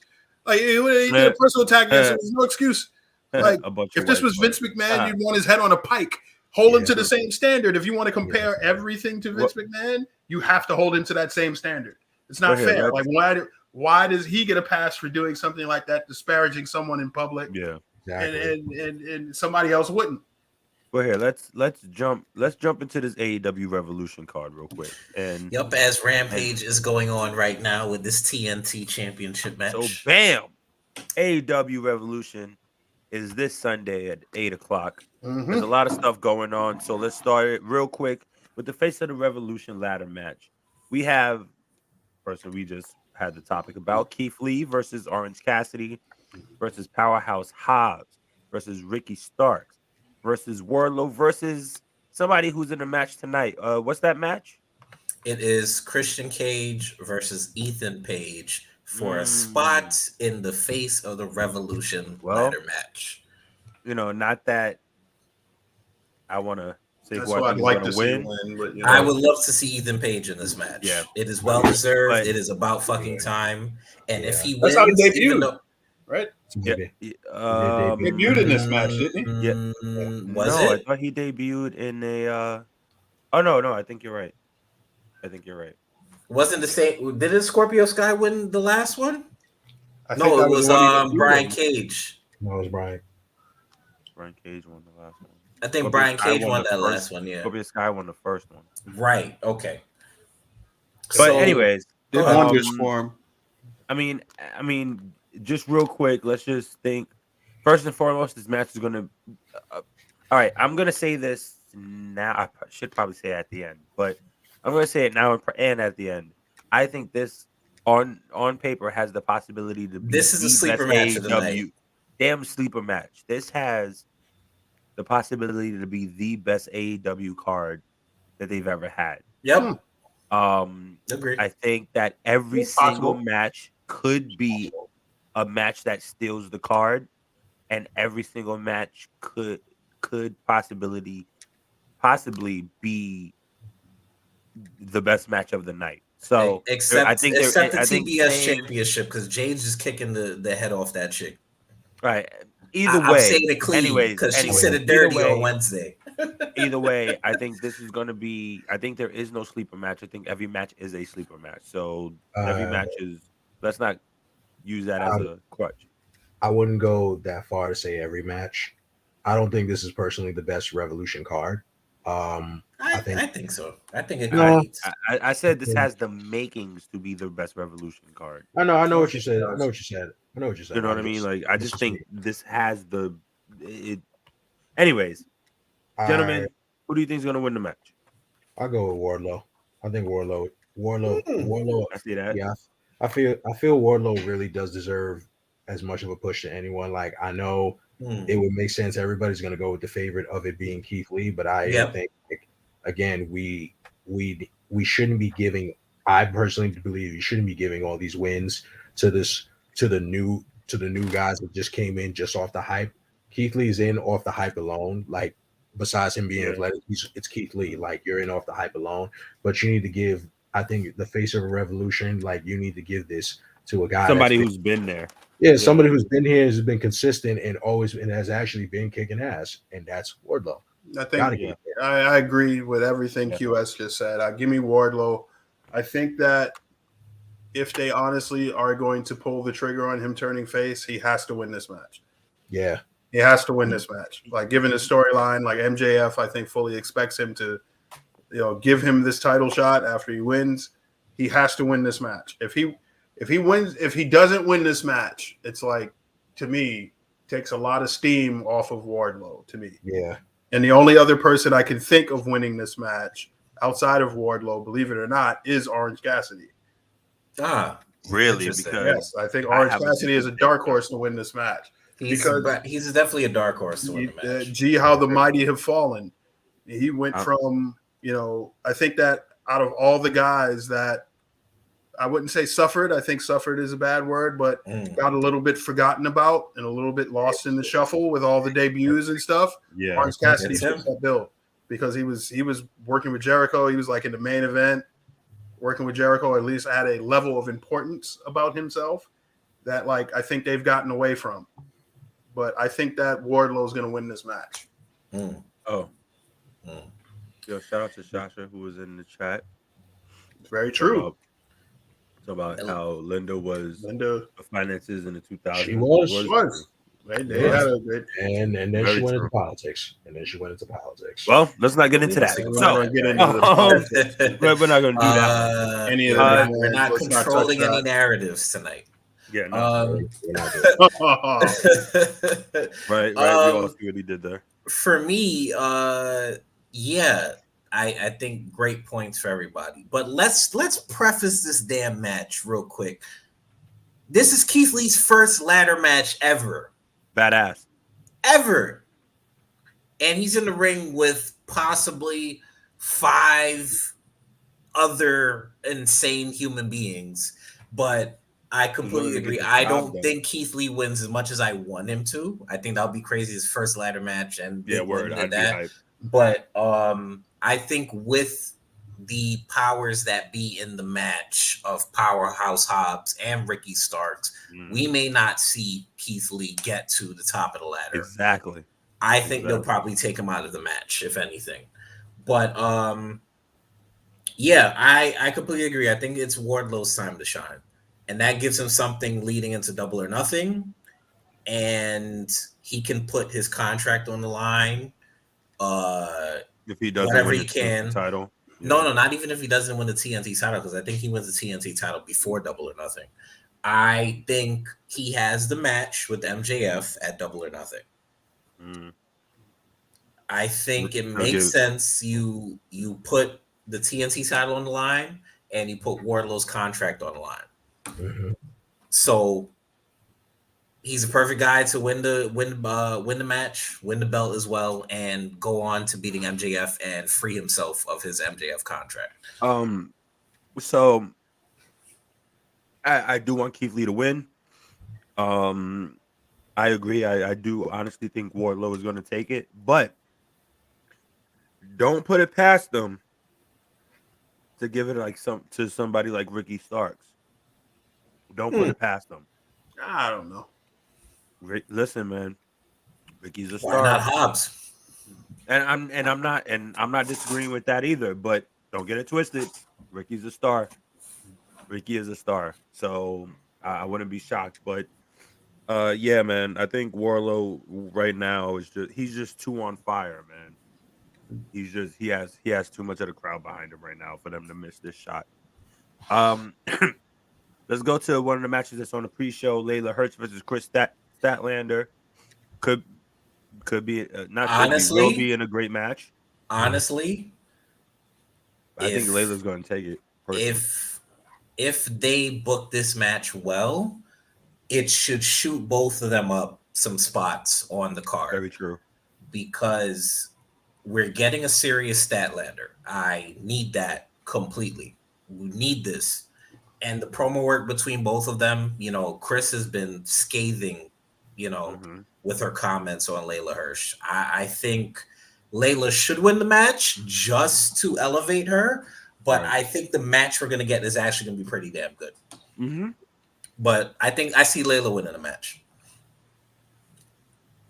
I think Statlander wins. Yeah, I think it's been a fun secondary feud, dragged out a little bit too long, but I think Statlander wins. Okay. Don't really care for this feud. It's always been meh. I would agree with Stretch to go with Statlander just to like get it over with and like be done with it. It's this. Yeah, Statlander would take it. It would just make sense. I don't see Layla Hirsch winning if she cheats, but just get this feud over with. So it's been dragged on for too long. There's nothing. All right. Good. It's nothing. Oh no, that's it. Right. Like just. All right. So and Hook versus QT Marshall. All right, let's make Hook and get it over with. You already know. So don't worry about that. No disrespect to Hook. Deserves to lose anyway, wearing those ugly bowling shirts on week in and week out. Yeah. Andrade, Matt Hardy, and Isaiah Cassidy, the AHFO. The Andrade Hardy family office. Darby Sting and Sammy. Let's get that over with. Yeah. Honestly, no. Honestly, no. I'm going to. There's going to be. I'm going to say some pretty interesting hot take from the interaction that just happened on Rampage. Sorry. I think Darby and Sting may turn. Ooh, that would be interesting. Interesting. Okay, I thought you were going to say something else because I might not like it, but it would be interesting. I think Darby and Sting may turn. We have heel tag teams. We don't have a solidified, power tag team right now in terms of a heel tag team. We have the jokey shit with the Bucks and Red Dragon, but I don't think we have a real right. But what I'm saying, we don't have a definitive, powerful heel tag team. Well, not you do. You have FTR. You have FTR. It's a definitive. No, I mean we have House of Black as well. But what I'm saying is in terms of the dynamic of what's going on with Darby, he's done on the face side. I think Sting, you could do whatever the fuck you want to do with Sting, but I think they have a presence more so as a heel tag team at the moment. I think they'll add to that. Hell, we've only seen a heel Sting once, so it never works out. That's not true. Not true. They don't turn. I mean, he wasn't horrible. Sting. He wasn't horrible. He's terrible. Joker Sting wasn't a heel. I love Joker Sting. Joker Sting was a terrible heel. I hope if they can learn anything from history, it should be not to turn Sting heel. Yeah, let's not forget terrible heel. Let's not forget when Sting was main event Mafia Sting. It was That's the only good heel run he's ever had. Yeah, only good heel run he's ever had was main event Mafia Sting. They turned him in WCW was absolutely fucking terrible. So people still cheer him. He's not a heel. Yeah, no, it's true. The TBS Championship, Jade Cargill versus. All right, this is what I'm saying. Is like some of these matches, you just know it's just like, oh, it's a squash, it's a wash. Yeah. Jade is going to wash Tay Conti. That's it. Like she's gonna whoop her ass. No soap. Next match is going to be the AEW Women's Championship, which is Britt Baker versus Thunder Rosa. I mean, look, shout out to Maddie because she's called this a long time ago. It's Rosa. Thunder Rosa to win at Revolution of 2022. I would say it's about time. It's about time. It's obvious Rosa's going to win. I think we've all wanted to see it happen. We're tired. Call me nuts. Right. I think it's about time that Britt lost. However, I don't think she's going to lose to Thunder Rosa. I don't see it. Ooh. Okay. I don't Interesting. See it. Wow. I don't think she's going to lose to Thunder Rosa. Rude, sir. So who's your hot take? Who do you think I think you're Maddie's favorite. You know what I'm going to say? I honestly think that they're going to wait to debut some type of a big fish for their division, and I see Britt losing it to that big fish, whoever that may be. Yeah. I just don't see and I got nothing in the Paige moment. Thunder Rosa is fantastic, but maybe I Paige. Just don't see it. That would be crazy. If it's Paige, that would be big. She's still under contract. I agree with this. Apparently, out of Thunder lost to Britt last year. This is revenge time. Yeah, it's long-term storytelling. Truthfully, because we shall see. Yeah. We'll see. Let's get to this next one. John Moxley versus Brian Danielson. Oh shit! With the possible faction of violence. Honestly, I don't know, and I kind of don't want to guess. I don't know. This is the hardest one to call. I think in the entire. Brian's winning. It's fucking obvious. Brian's winning, and if Brian doesn't win, he's going to do enough fucking damage in that match that Mox is going to say yes. True. That's the only way I see this thing working out. But they're going to have a fucking bloodbath. Yeah, they're going to have an absolute bloodbath of a match. Let's get to the next one. And we just had an interesting debut on Rampage. Chris Jericho versus Eddie Kingston. What do you mean ownership of friendship? Oh, who's PvP going to be a part of? Give it to Jericho. Honestly, I think they're going to give it to Eddie. I think Eddie's going to take this match. Eddie's bound to win. I think Jericho is going to put him over. Eddie after he turns. I don't know, y'all. I don't know. He's a face now. I think he needs to win. Yeah, I really don't know what do y'all see at Eddie Kingston. I give it to Jericho. Like Jericho's taking this. I don't. But why give it to Jericho? But you have to give an explanation to this reasoning. Why give it to Jericho? Because Jericho Eddie has nothing to benefit from the win. And what does Eddie have to benefit from any of this to begin with? This feuding character with PNP. No, it does. This doesn't elevate him as a character. Like you've seen all the past feuds that Eddie has been in, and he's lost. I think it doesn't benefit him for shit.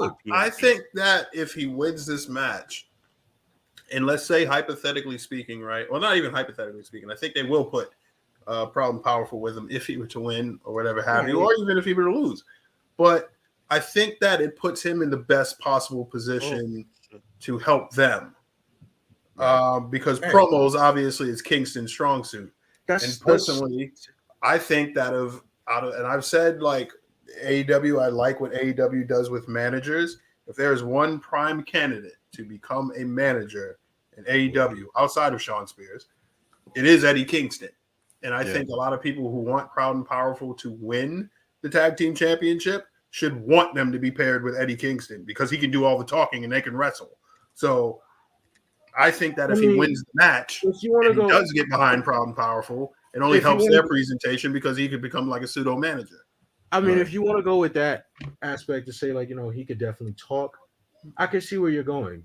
Because I'm looking at this with like in the terms of like a match. I've never been invested in an Eddie Kingston match. Never have. Because to me, he just can't wrestle. That's just me. He can't wrestle. Side note, don't agree with this comment. I don't agree. I mean, I think it's not his pro. I wouldn't say that his promos aren't good. His promos are pretty entertaining. He's entertaining as a talker. That's all he can do. He's to me. I'd say he's like the male Britt Baker without the title.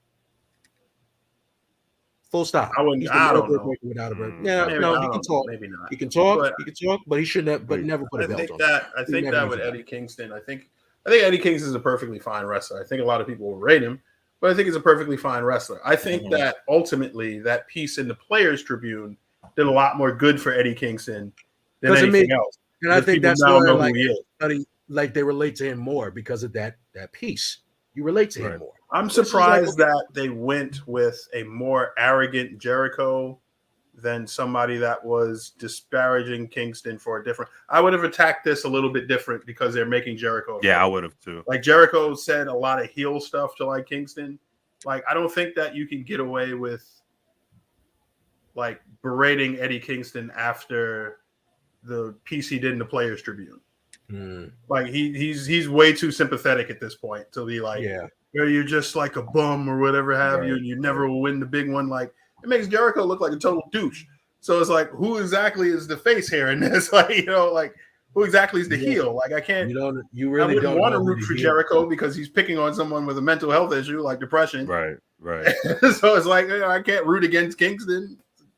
Right, I would have attacked it in the sense that maybe he thinks that Kingston is afraid to get some type of success because he's afraid to lose. But that's why he has been attacking. He is attacking that way, but the depression part, that's like heavy. I mean, he's been through it and he said that multiple times. It's in the books, but I think this could be a fun match. Quick side. They just added a match to Revolution.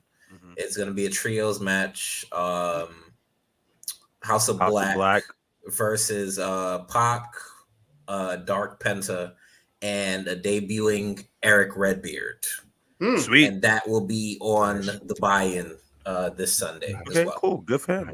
Good for him. I give it to. I still go with House of Black. Yeah. I think House of Black wins. House of Black. Very happy. I think you'll have a great showing for Redbeard though. Yeah, that was good. Redbeard and Brody King could tear the fucking house down. Oh yeah, great showing. It's going to be nuts. Yeah. Great showing, but he'll eat the pin. I guarantee you that. I think Penta may take it. I can see Penta or Penta taking it. To be honest with you, I think the safe one would be Eric to take the pin. It's safe. Yeah. Let's jump into this CM Punk versus MJF second dog collar match in AEW. Oh yes, I forgot to put that bit. This is an interesting feud, and because by storytelling wise, it's probably the best thing they have on the program. It's just start to finish. They even from the promo before with MBJF, he basically gave from the promo from what CM Punk started from like Ring of Honor to even like when he started with going with the pipe bomb and when he left with everything with WWE, like it made you think for a second, like, whoa, like you felt sympathetic. You felt sympathetic, but then even with last week, with this week, you see it as like MJF is still technically a heel, like, and that's the thing. Never trust a heel. And of course, you knew it was coming. The devil incarnate, as he says. It was dastardly, but it was right because it's like, okay, this is going to now solidify and make this match what it is. Putting Bloody and Punk and putting him in that dog collar to make it look like you were hanging him. It's just like, like this is a definitely going to be. I feel like is going to be the best match of the night. Yep. I personally do not. I can't really call it to say who's this win really should go to. I don't want to know. I don't really want to say. Like, part of me wants to say, like, for the storyline purposes, let Punk win. Let Punk win. Like that. So I guess continue it. Or if MJF wins, okay, then MJF wins and he just got it's done. Like it's done. Feud's done. Punk is dejected. He needs to find himself again. We may get him as a heel. We may get him as a face, but even more, energetic face, I guess you can say. But I think you should highlight that comment because that I was just about to say that's a possibility too. Because I think MJF may actually cost Wardlow the ladder match, even though I want him to win. I think that is another reason why Wardlow possibly will not win that match. I just came up with a good idea too. You know what's crazy? If Wardlow wins that ring, right? and MJ, like let's say he does cost him or something happens and he doesn't fulfill his duties, it's very possible that MJF can fire him and Tony's like, well, he just won this match. He's signed to AEW. Yep. You know what I mean? Like it's crazy, but like loopholes, all of that crazy shit. Right. But yeah, man, this match is bananas. I mean, the promos are bananas.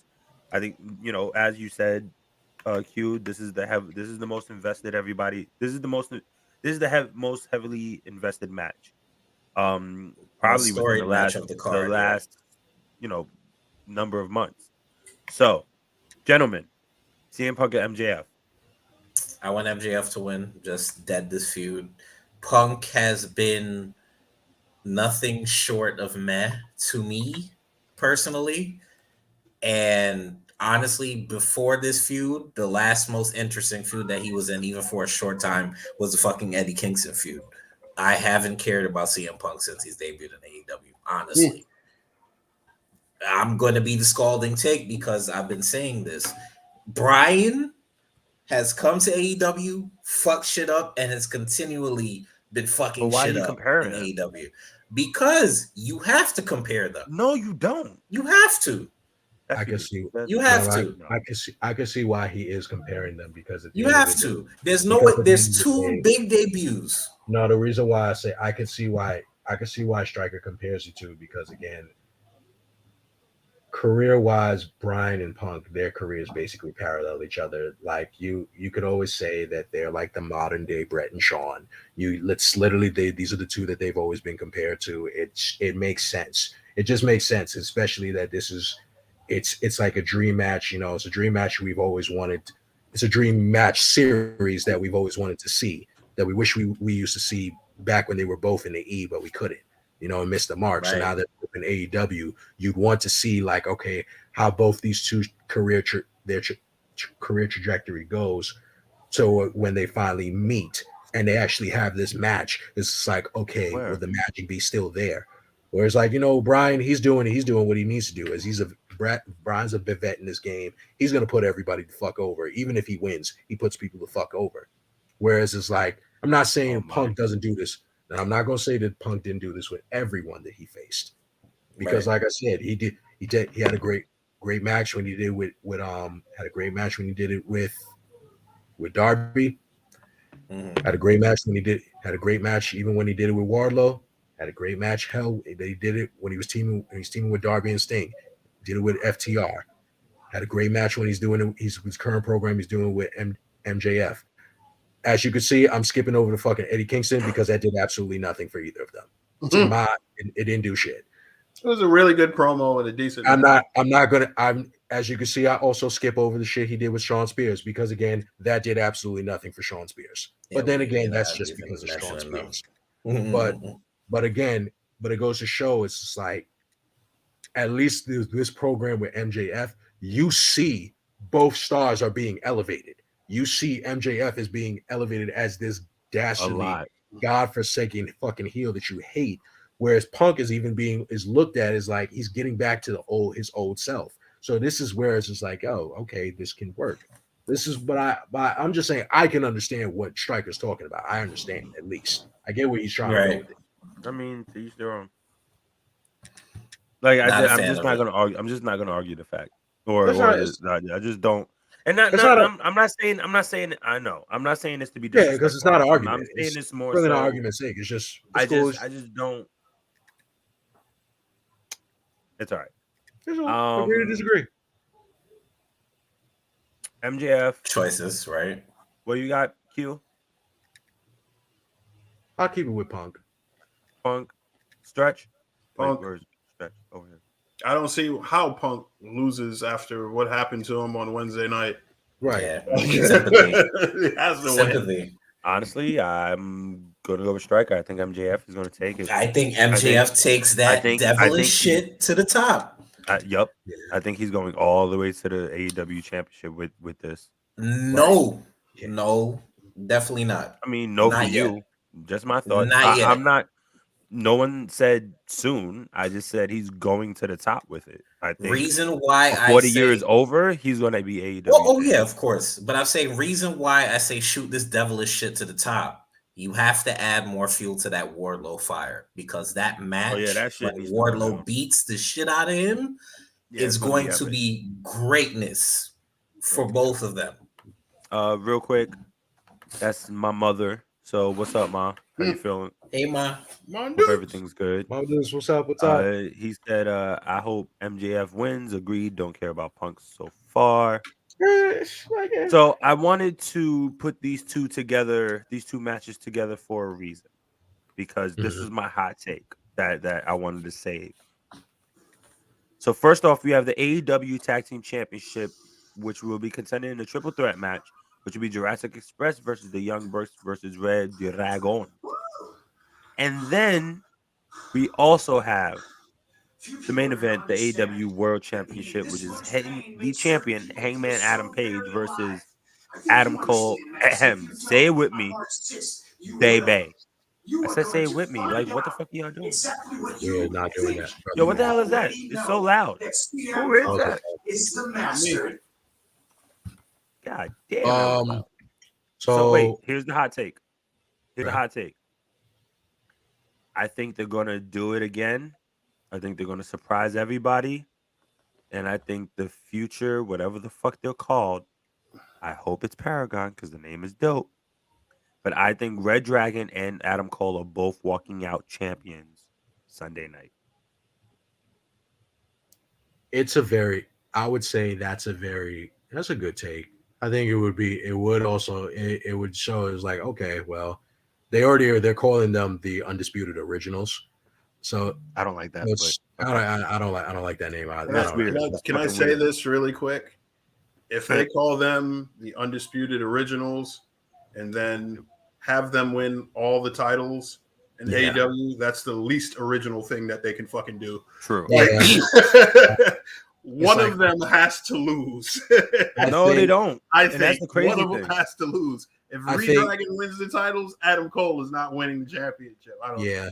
I think personally, I think Redragon is going to lose, and I think Adam Cole is going to win because again, he just has this net. He has the net. It's already solidified. You have the net around you. You already have your buddies that you came from with NXT. You already dominated over there. You have your buddies from NXT. Hell, you got your buddies from the old machine. PWG, especially when ROH or ROH and all in the club. Like you got the Bucks over here. Like you guys are all here. All of y'all are here. If this is the goal, and it looks like you have the chance to win this fucking title, they're gonna be all there to just stop this from happening. Now, if in a crazy fashion they just say fuck it, let's say boom, Jurassic Express ends up winning the belt, wins the match. Boom, okay. And Hangman Page wins the match, keeps the belt. Okay.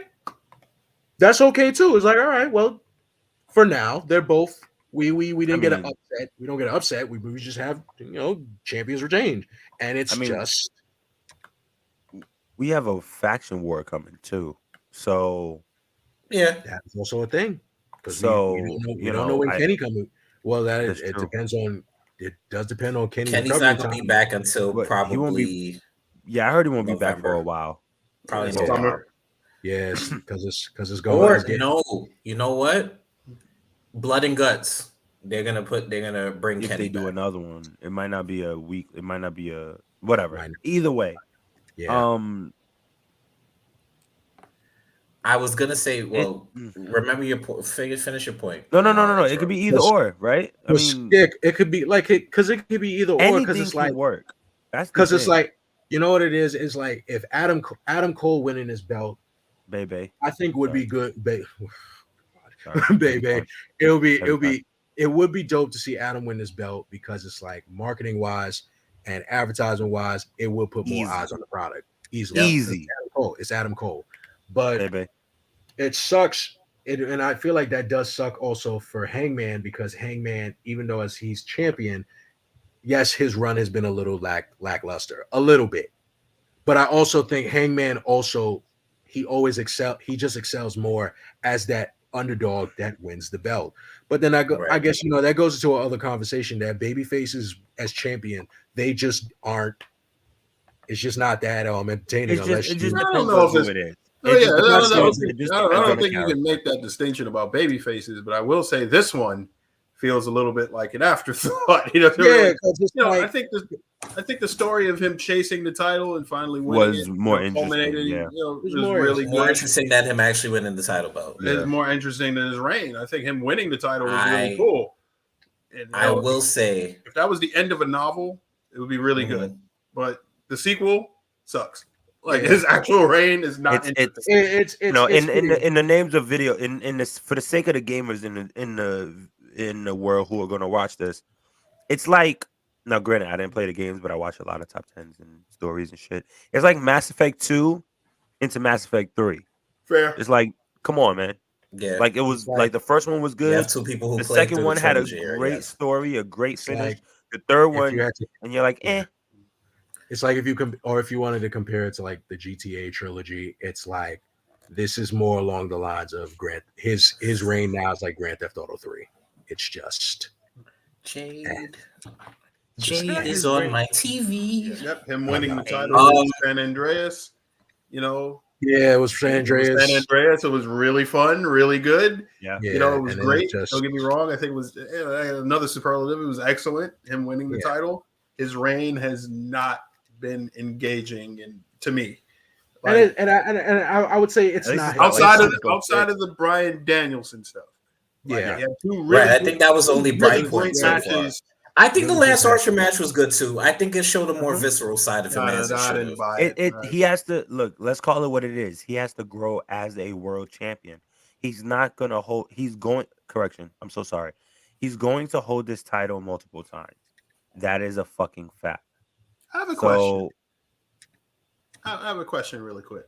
I don't mean to cut you off. Did he main event when it was him against Lance Archer? Was that the main event of the night? Yeah. It didn't feel like a main event match. Mm-hmm. Like he just doesn't because they always put the championship match in the beginning of the show. No, it's not even that. Like, I mean, I'm not saying that. Like, first off, I don't necessarily believe even that your main event match has to be the last match on the card. But I think the main event is the match that gets the most buzz or whatever have you, or even the match that the consumer wants to see the most. However, he just doesn't feel nearly as important as a world champion as everything else that's going on around him. Yeah. He just doesn't feel that important to me. And it's like when he won the title, that felt important. He dethroned Kenny Omega, and it was like a culmination of a 2-year storyline that stretched over millions of episodes of Being the Elite that I never watched. But it felt important when he won the title. So many people were buzzing about it. His reign has done nothing to match that in level of importance in any way, shape, or form. Yeah, it doesn't. All right. So before my point gets lost in the tsunami of information, it's too late. No, it's never too late. What I was saying is, I think honestly Cole wins it. From what I just recently heard or seen in another wrestling group, Hangman was getting booed heavily on Wednesday. He's getting booed heavily on Wednesday. So I think TK has to bite the bullet and give it to Cole. They got to build the love with Hangman. If it was against anyone else, except maybe Keith Lee, I would be cheering Hangman too. But it's not. Yeah. It's against, say it with me, Adam Cole, Bebe. So, you're a hater. I'm not. I don't hate Adam Cole. Yeah, I like Adam Cole. Nobody said anything about you hating Adam Cole. I'm just saying this. If quote unquote if, because we don't know if it's true. They call them the Undisputed Originals, and I like Adam Cole and Dragon win the fucking titles. That's during the same night. That is the least original thing that they can do. Yeah, and it's like, well, let's just pick up where NXT left off with the Undisputed. I'm okay with that. But I'm okay with that. It will definitely put eyes on the product. You won't lie. It would help them grow so much. It'll be like, oh, this is a better version of bro, the Undisputed Era. Adam Cole. Sure. You know what? I got another hot take. It's just you ready? Adam Cole would be the first wrestler to hold the AEW championship and the ROH title at the same time. Mm-hmm. Quote me. Well, let's see. But Yep, ladies and gentlemen, that is. Oh wait, Q, you there, bro? Might have went to the Little Storms room. What? Wow. Alrighty then. oh boy, and we're getting Sheeta and Divas. Serena Deeb again. Again? Wow. Well, ladies and gentlemen, we are not going to end the show without our boy in the stream. So, with that being said, I got a question for y'all. Mm-hmm. I don't know. I don't have one. He normally has a question when he puts up the hand, guys. Quick. Nah, but I mean, all in all, like, what do you think about the card? What do you think about it? Let's call it what it is. What do you think about it going up against WrestleMania? It ain't gonna get enough eyes on it to go up against WrestleMania. No. I don't mean it. I don't mean it like that. I just mean it more so as in quality wise, like just comparatively to show. Yes, quality wise, I think it could be better than WrestleMania. Match quality wise, as far as like the quality of matches that are presented, sure, it could be better than WrestleMania easily. Yeah. But I think that like at this point, like quality is not necessarily a focal point like for WrestleMania as a whole. Well, I mean, WrestleMania is all about the engagement. I guess again, it's all about the spectacular. I don't mean the presentation. Because nobody's talking about the presentation. Because they only making it seem like, with the matches and what's on the card, it's going to be the most stupendous. It is like it's just the wording, stupendous, spectacular. No, it's Vince loves branding so much. I just watched the Peacock commercial for it. Like he literally just has stupendous at the end of the commercial. There's in capital letters. It's just like, okay, and it's 2 nights, so I think match quality wise, Revolution does have the possibility to be better. Match quality wise, is there definitely going to be some matches that's going to fall short? Possibly, of course. Possibly. I'm not going to say definitely. It's just possibly. That's also on the same, but again, putting it against a show like the granddaddy of it all, the Grand Slam. It's hard. It's difficult. Like this is wrestling's. This is WWE Super Bowl. This is their Super Bowl. Man. This is their NBA Finals.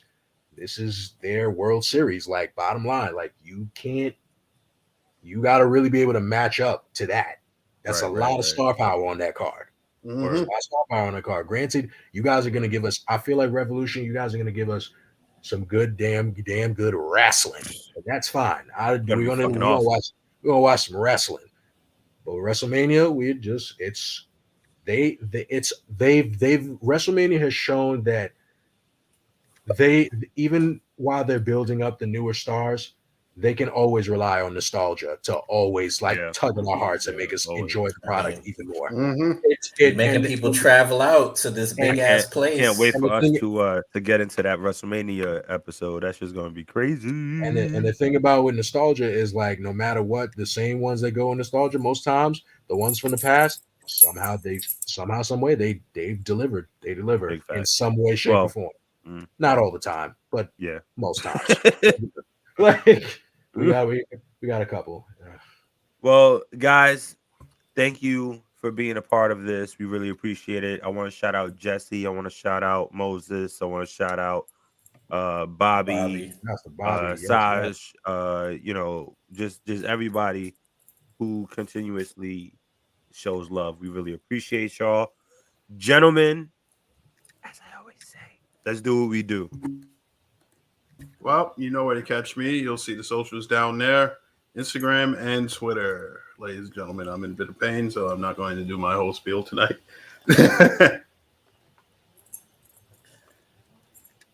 Cute. You're on the card. Absolutely. You already know. It's your boy, the Mr. After Hours himself. You can follow me on Instagram and Twitter, Forever Thiefing. Once again, yes, thank you all for tuning in. Thank you all for rocking with us as always. Thank you for the likes. Please be able to like, share, subscribe as always. You know, we getting on, still going on that goal to 200 subscribers. We here coming up, baby. We're not far. I guess. Also, oh no, go ahead. Sorry. I was about to say, like, you know, that's all that is. I ain't got not much else left. It's, you know, it's been a trying week, but you know, we just gonna keep on pushing through and smiling and laughing. That's it. Word. Yeah. Keep it positive, man. Oh. Yeah, man. Put me on the ticker, bro. It's me, Striker Dragoon.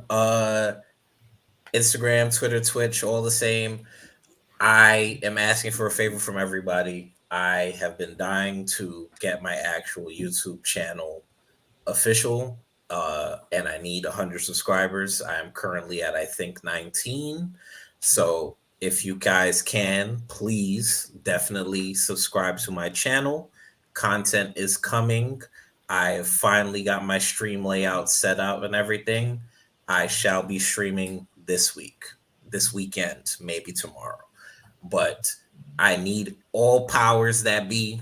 Definitely subscribe to my channel. I will put the link in the description for everybody. But Instagram, Twitter, and Twitch is at Striker Dragoon. I will see you guys when I see you guys. Definitely message me anytime. If you want to see me stream something, let me know. If not, conversations, fun, all that type of stuff. Just hit me up. And as always, I am K Marvel. You can find me at Mr. Marvel 87 on Twitter and Instagram. On Twitch, I am at Mr. Marvel 87. I'll be working on that. No stressing. You can always find see, this is why I don't use the touchscreen often, because of crap like this. Anywho's, you can always find the podcast on Facebook, Instagram, and Twitch at The Council of Commentary. You can find us on TikTok at Council of Commentary, and you can find us on Twitter at CO Commentary. You can also find us on all of your I keep doing this. Jesus Christmas. On all your streaming platforms, services. all of your streaming platforms, YouTube, Spotify, Apple Music, Google Podcasts, Audible, iHeartRadio, and so much more. When you go to Google, click or type in Four Corners of Commentary. It's the purple ring with the 4 commentary tables. You cannot fucking miss us. We got a lot of things coming up.